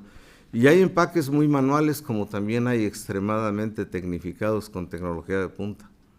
Y entonces de aquí tomamos una cierta cantidad de empresas, aplicamos DEA, la metodología esta que les estaba hablando, en la parte de teoría clásica y aplicando lógica difusa, y bueno, nos dio resultados como para decir, la caracterización del conjunto de empresas michoacanas, tales operan a nivel de eficiencia óptima, pero tales otras, esos resultados vienen en el trabajo, en el escrito, tales otras no. Pero ahí para las conclusiones, ¿qué diríamos? Pues si solamente nos quedamos con DEA, ya no nos sirve mucho decir este es eficiente y estas otras no son eficientes. La siguiente pregunta es ¿qué hacer? Bueno, para mejorar el sistema, ¿no? El qué hacer pues, está asociado como en cualquier otra empresa. Habrá que incorporarlo en lo que puede ser el plan institucional de desarrollo.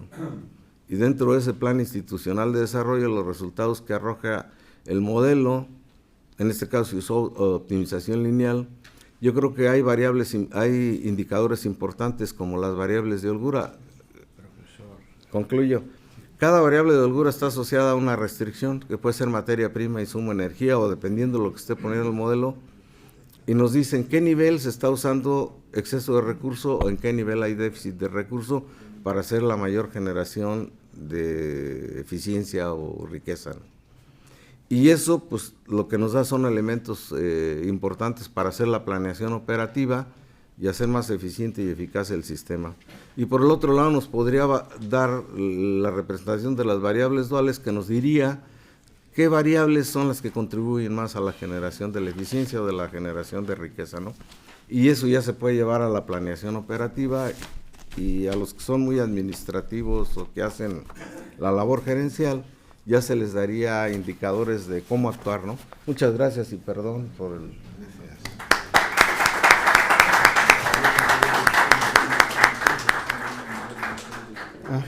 Muchas gracias, profesor González Santoyo. Bueno, nos ha explicado con todo detalle pues cómo se comporta un sector tan importante en su país que es México. Bien, a continuación comenzamos la novena y última sesión de este seminario, y le llamo a intervenir al excelentísimo doctor Corneliu Gutu, que ha sido ministro de la República de Moldavia, es profesor de universidad y es miembro de la Barcelona Economics Network, y nos va a hablar de competitiveness and the three pillars of sustainability in the company of future. Adelante, por favor. Cher Président, chers collègues, chers académiciens, je suis très émotionné, en même temps honoré d'être invité à participer à cet acte anniversaire du Racef, d'autant plus qu'il est dédié à Sa Majesté le roi Philippe VI d'Espagne. Selon mon opinion, la royauté en Espagne a joué et jouera un rôle bénéfique pour le développement d'Espagne et la prospérité du peuple espagnol. Je voudrais exprimer la sympathie générale et la solidarité des participants avec le peuple espagnol qui traverse des moments tragiques causés par les inondations de ces dernières semaines. En même temps, je voudrais souligner le comportement participatif de Sa Majesté le roi Philippe VI d'Espagne, qui a été de premier jour aux côtés des victimes c'est un exemple de comportement d'un véritable dirigeant d'un pays, d'un comportement social qui est en même temps royal et social, soulignait l'importance de leur réalité. Contrairement à d'autres dirigeants, on les connaît, qui préfèrent rester dans les bunkers souterrains et ordonner des preuves criminelles, de tuer et de détruire en même temps en Europe. C'est la réalité. Et de cette réalité, on doit former le futur et le milieu de développement des entreprises pour les années futures.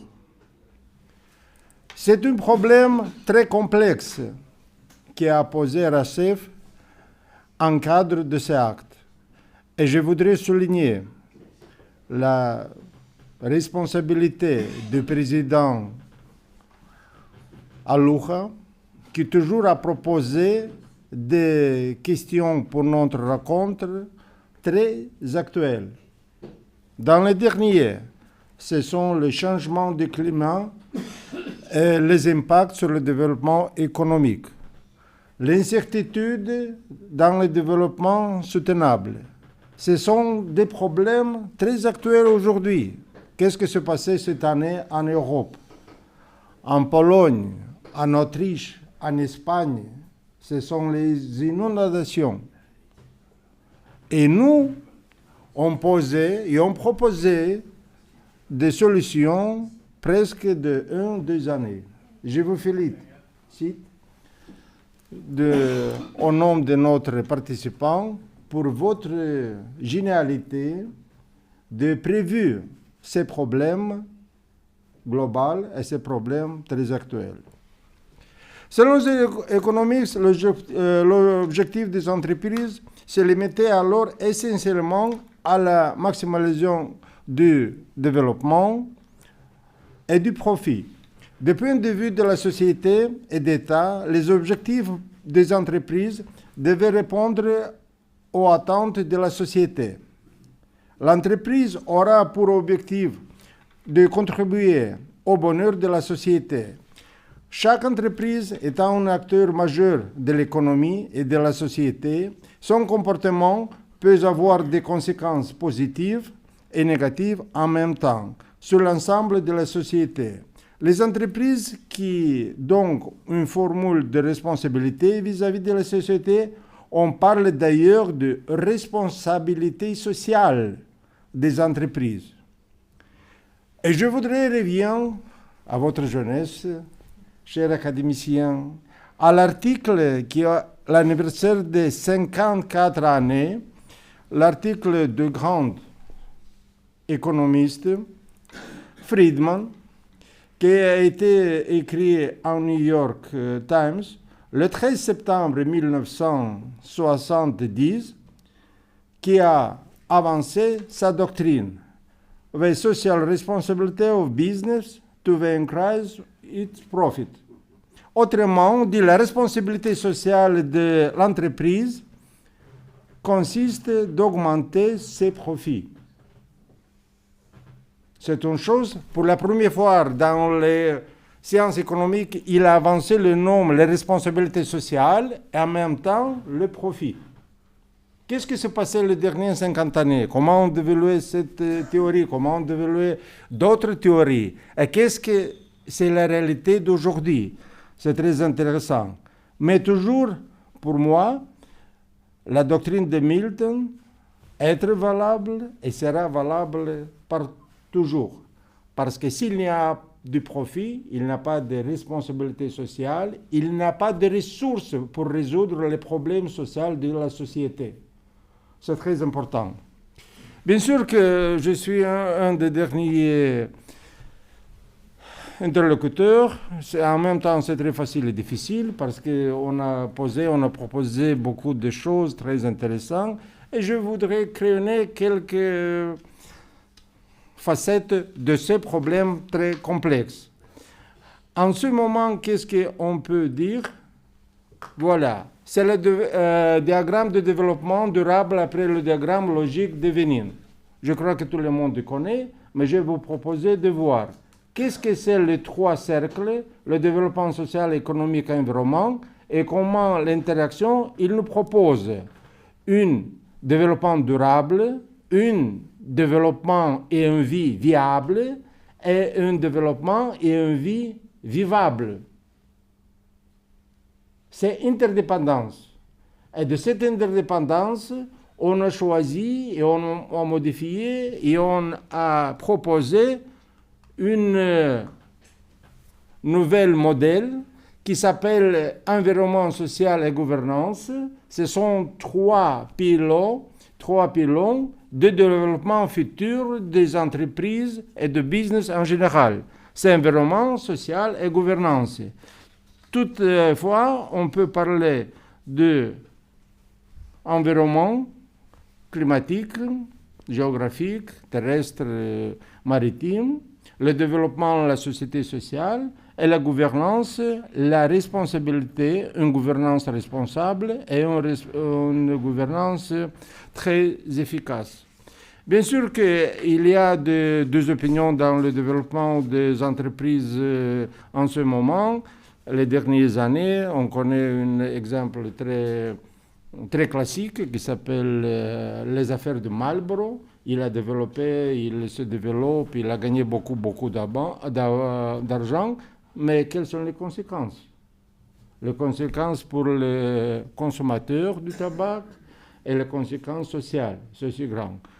Le dernier, c'est la grande affaire de Volkswagen, qui a diminué les pollutions de l'air, je ne peux pas dire ça parce que je ne suis pas le juge, mais il a falsifié les données, mais grâce à ces données, il devient le premier producteur du monde. Il a avancé Toyota, c'est-à-dire qu'il a pris de grands profits, de grands développements. Mais quelles sont les conséquences? Et les problèmes économiques qui passent malheureusement, Seat aussi, c'est le groupe Volkswagen, tout cela, ce sont les conséquences de sa politique économique irresponsable.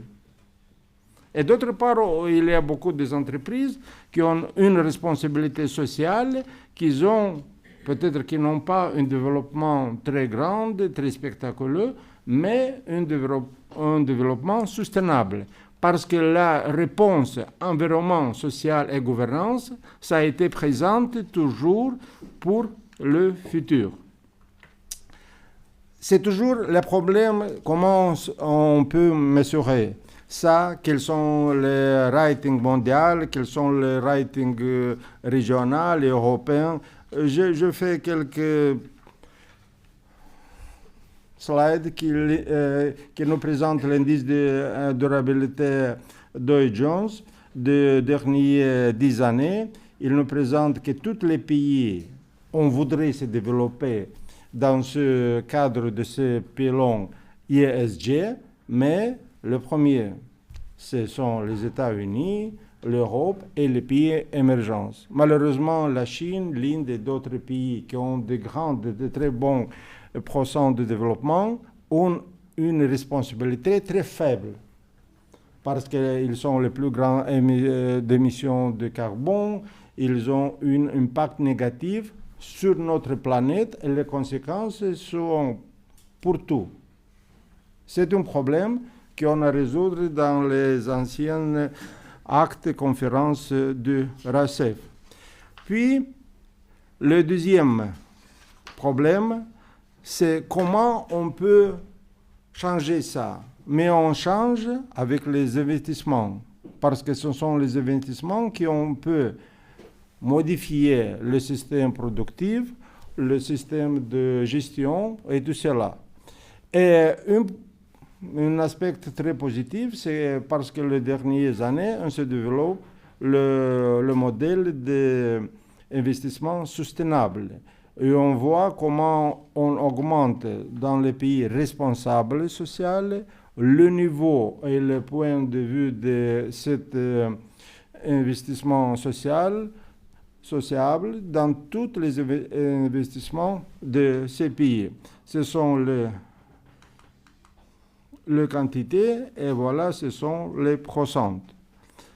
on voit que les grands pays, G7, G20, ont déjà une responsabilité qui, pour le futur, on peut dire que c'est une responsabilité d'environnement, social et de gouvernance.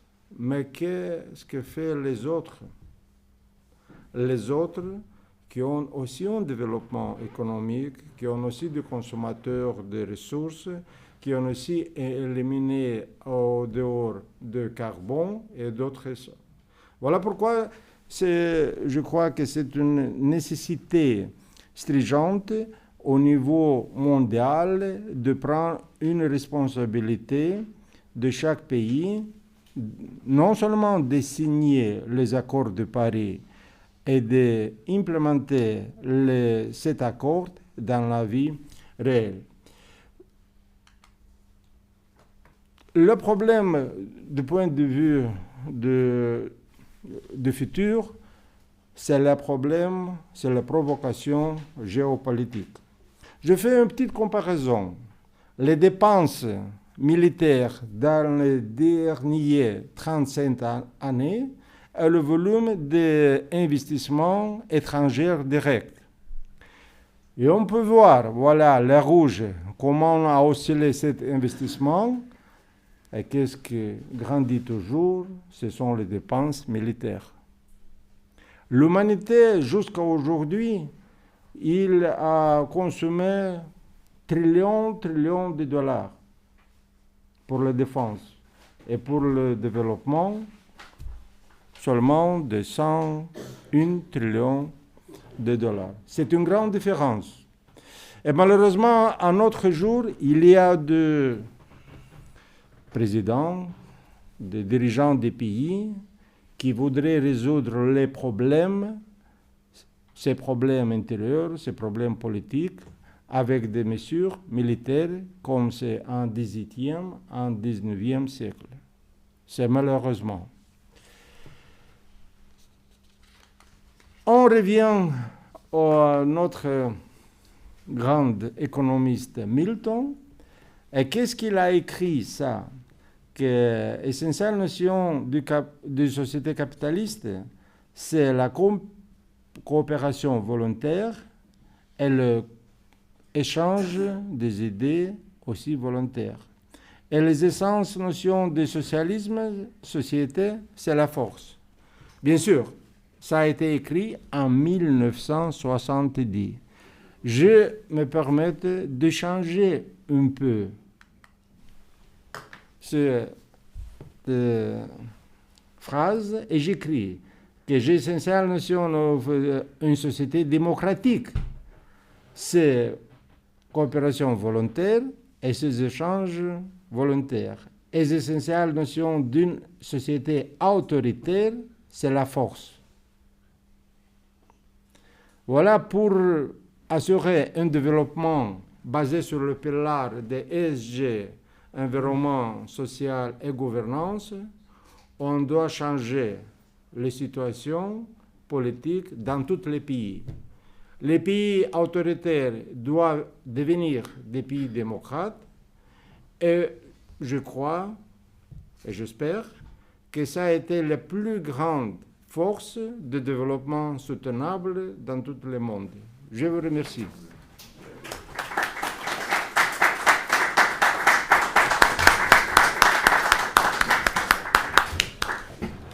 Muchas gracias, profesor Gutu, por su interesante y yo creo que valiente exposición. Bien, a continuación llamo a intervenir al profesor Petre Roman. Petre Roman ha sido primer ministro de Rumanía, actualmente es presidente de la Swiss UMEF University de Ginebra, en Suiza, y es miembro de la Barcelona Xix Network. Va a intervenir con una ponencia titulada Between Climate Science and Economic Sustainability, Are We Approaching a Critical Threshold in the Global Warming Dynamics? Adelante, bueno, por favor. Muchísimas gracias. Primero, que me permitan unas palabras de agradecimiento. Quiero agradecer a nuestro querido presidente, Jaime Gil Aluja, por su magnífico trabajo. No hablo solo del trabajo científico, que destaca muchísimo, pero hablo del trabajo de presidente para, un magnífico trabajo en cuanto al camino, el brillante camino de la Real Academia de Ciencias Económicas y Financieras. Y ya lo sabemos todos que el camino es brillante porque el presidente es brillante. Y estamos felizmente asociados desde el principio de la nueva era de la Real Academia con Su Majestad el Rey Felipe VI. Y entonces me atrevo a decir que estamos asociados con su actuación. Y su actuación reciente es fantástica. Por tanto, un poco tenemos nosotros un provecho en este sentido. Bueno, let's turn to science now.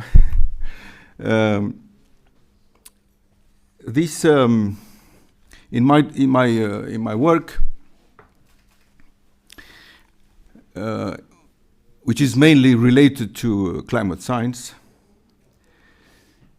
and economic sustainability, I would like to start from the, let's say, a specific perspective on this trinome: growth, sustainability, and profit. This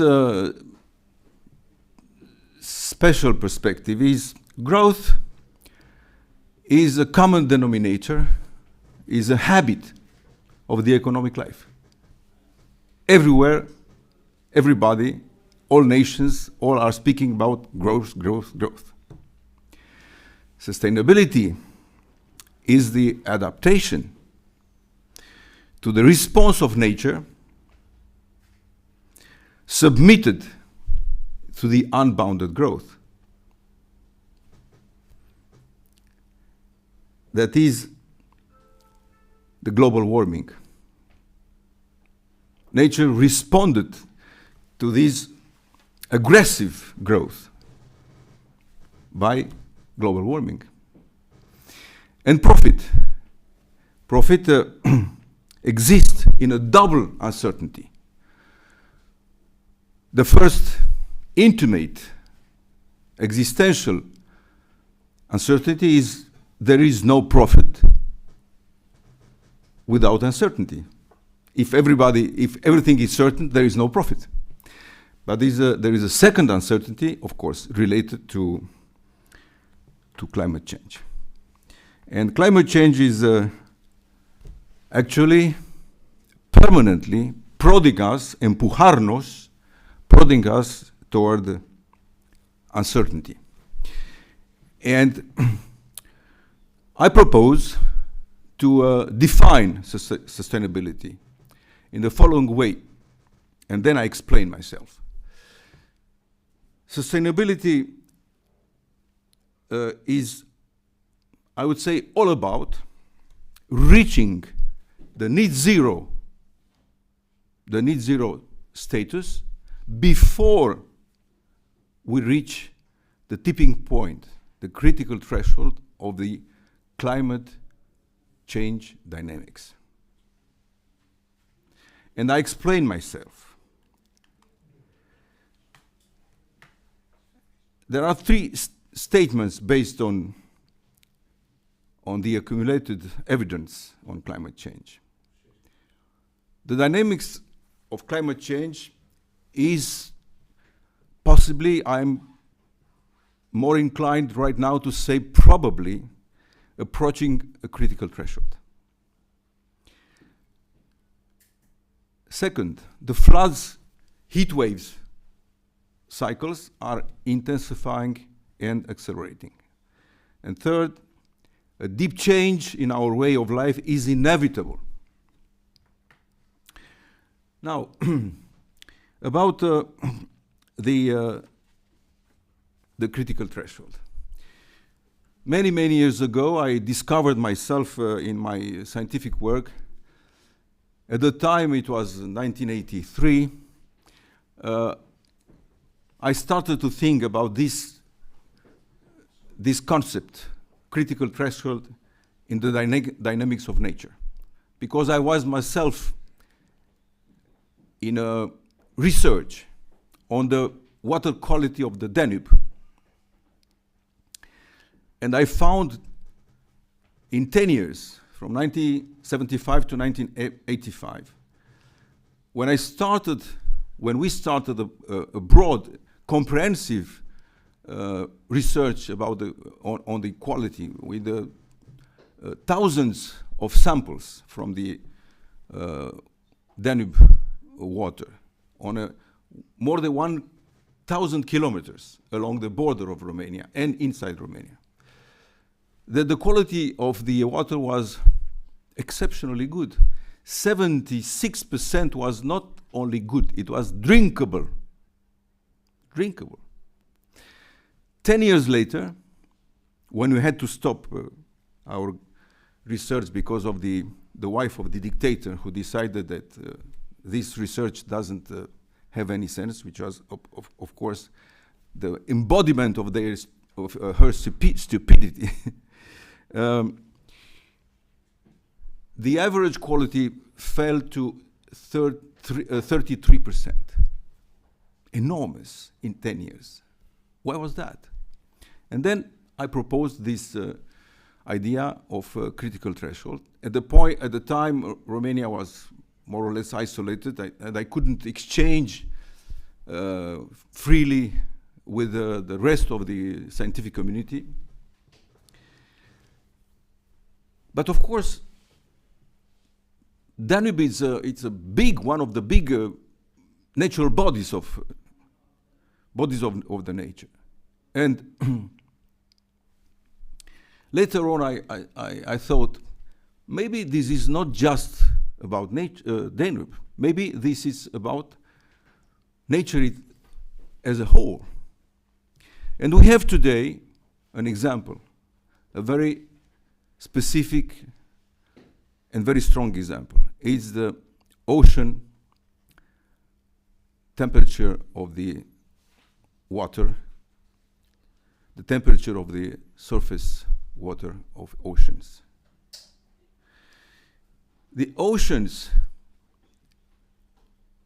accumulated the heat coming from the sun.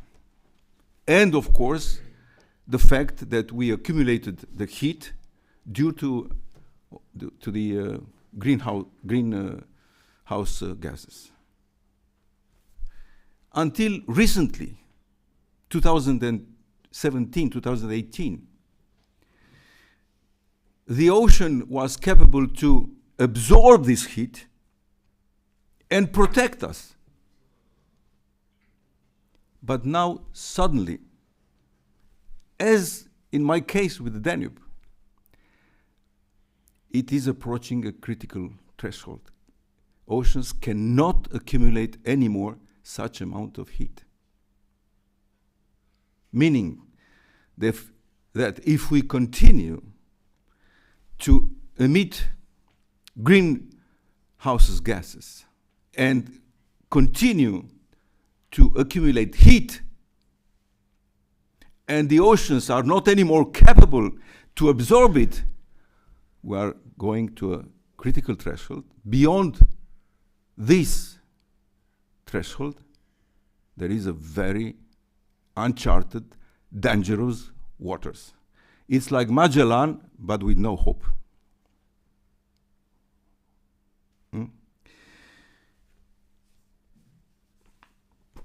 I want to show some. You see here, the important thing is not the warming itself, it's the rate of warming, the speed, the dynamic of warming. And here you see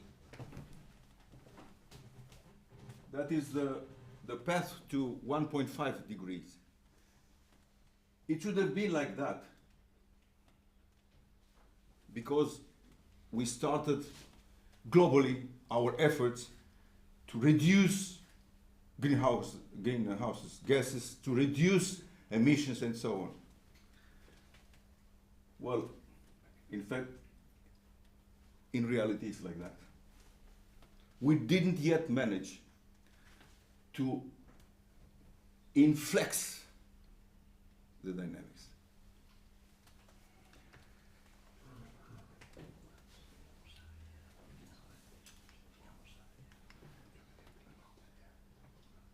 So this is about the tipping point I just mentioned. This is about the ocean warming I just mentioned to you. In terms of direct, it's exactly about the Atlantic, the ocean system.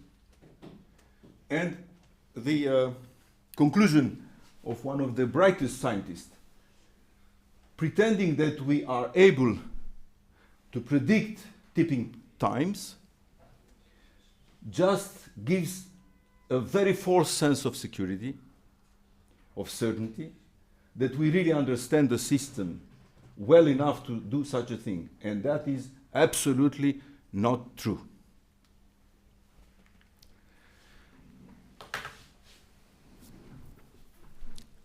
Nature, and I show you in a minute, nature is in the meantime calm, beautiful, and not easy to understand. Look at this image. What do you know is that? Here, there are two oceans meeting. Two oceans. The Arctic Ocean on the left, the Pacific Ocean on the right. Though two oceans meet, don't mix. We don't know why. That is beautiful, calm nature. Now compare that with the images of the flooding of the Dana a few years ago in Valencia. Tremendously agitated nature is the same. Why is that? Why sometimes is calm, beautiful, and sometimes is tremendously agitated, terrible? It's us. It's us working against nature. We have to stop that. Yes, we can.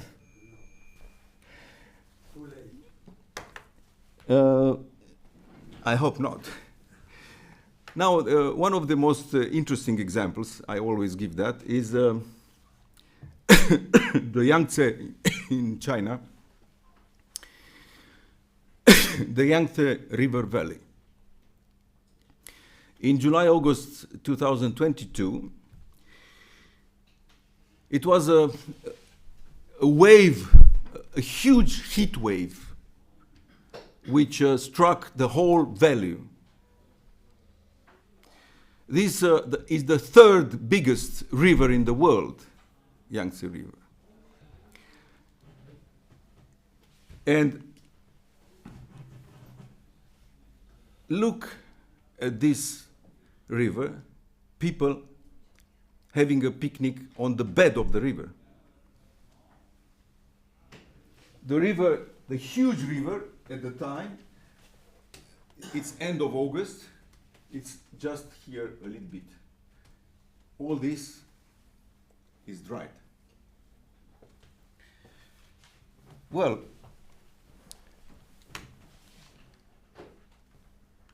and look, of course, the trees, the forest burning because of this.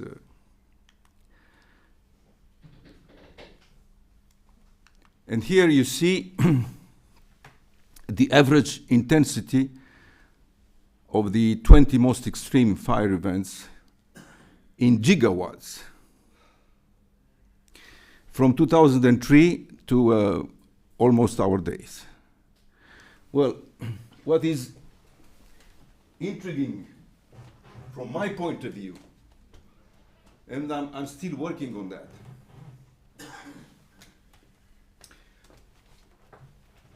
is this. Look at that. We have a trend which is all by itself alarming.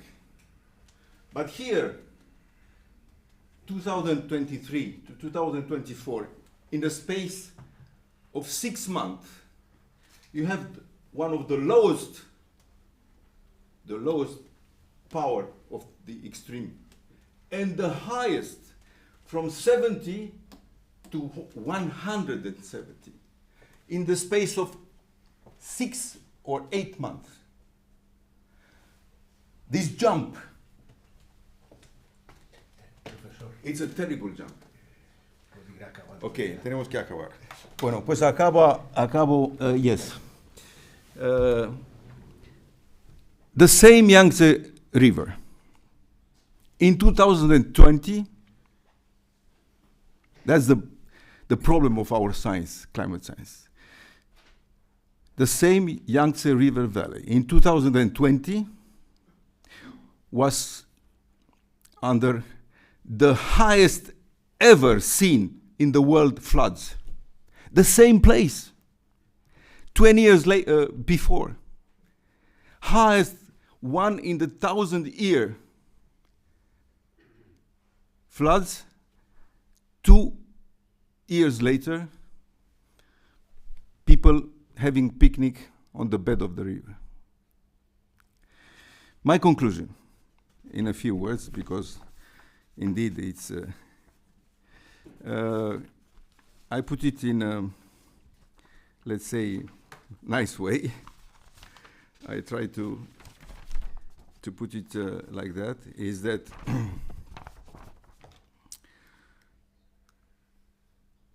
we are not yet accepting that a decisive change in our way of life is imperative. So my conclusion is climate catastrophic phenomena could turn, if we deploy great and continuous efforts, to better. But worse we could be yet. Climate change requires cultural change, not just technological fixes. And to be more optimistic than my good friend, my final conclusion is that maybe in 20 or 25 years, we will safely say a wonderful thing. Goodbye, global warming. Thank you.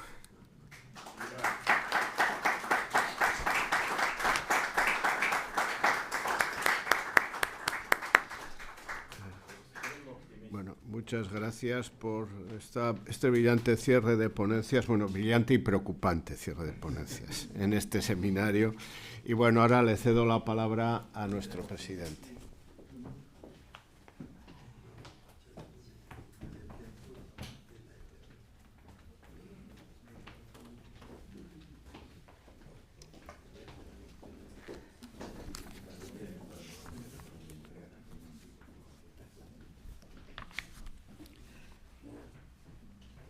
Voilà, chers amis, qu'on est arrivé à la fin de notre rencontre. Normalement, les mots que je dois vous diriger sont merci beaucoup. On a passé des journées agréables. Nous avons appris et nous avons enseigné. Cette fois-ci, il y a quelque chose de plus. Il y a la convergence entre deux sphères qui, normalement, ne coïncident presque jamais d'une façon absolue. D'un côté, la possibilités qui nous donnent la réalité pour pouvoir agir sur elle, la modifier et la placer dans la voie qui nous amène à un but, prospérité partagée. Ici, ça a été quelque chose tel que difficilement apparaît dans la vie. Il y a une confluence entre ce qui nous donne la possibilité d'agir et nous, qu'on a la volonté d'agir dans le même sens. Je voudrais vous dire que dans cette espèce d'image, nous nous trouvons que le monde, on a répété 1000 fois depuis plus de 30 ans, il change d'une façon permanente dans des sens non prédéterminables.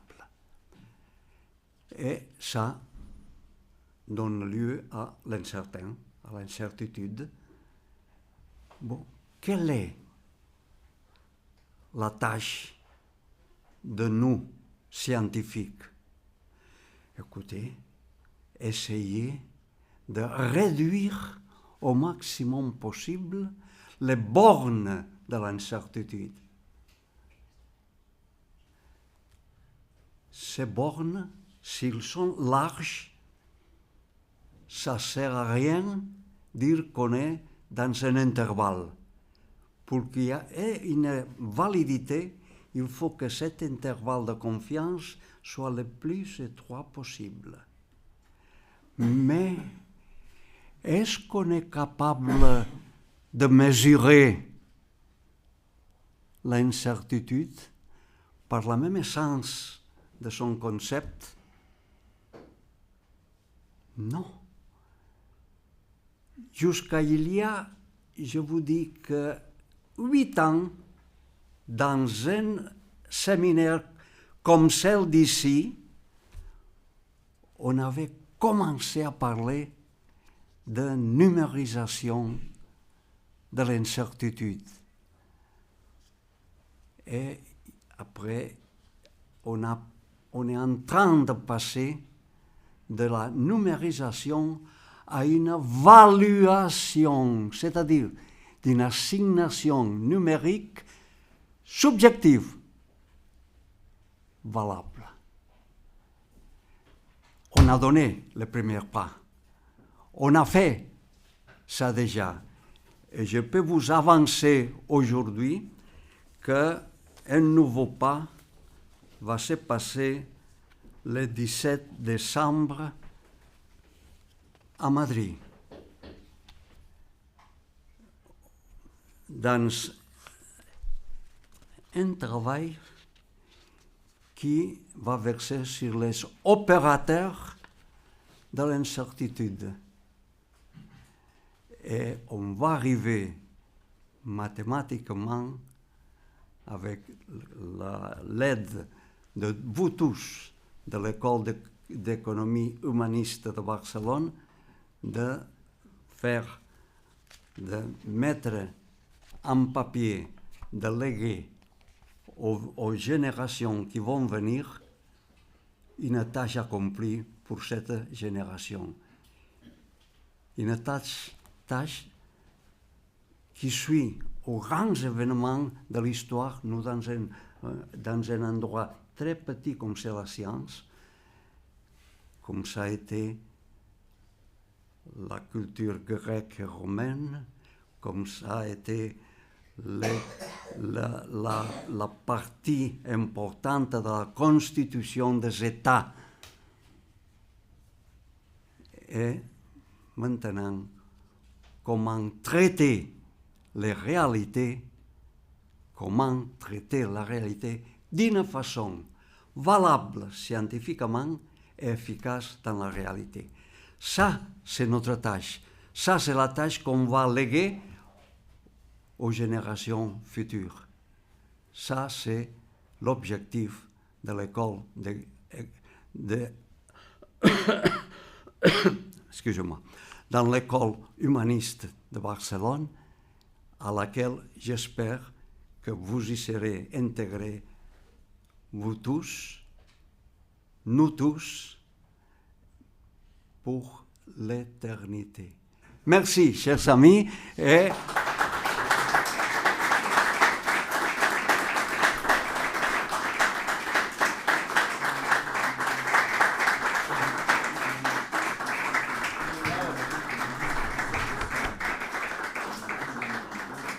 bueno, creo que podemos ir a festejar lo que se ha hecho y sobre todo lo que se va a hacer todavía en la comida que vamos a tener a continuación.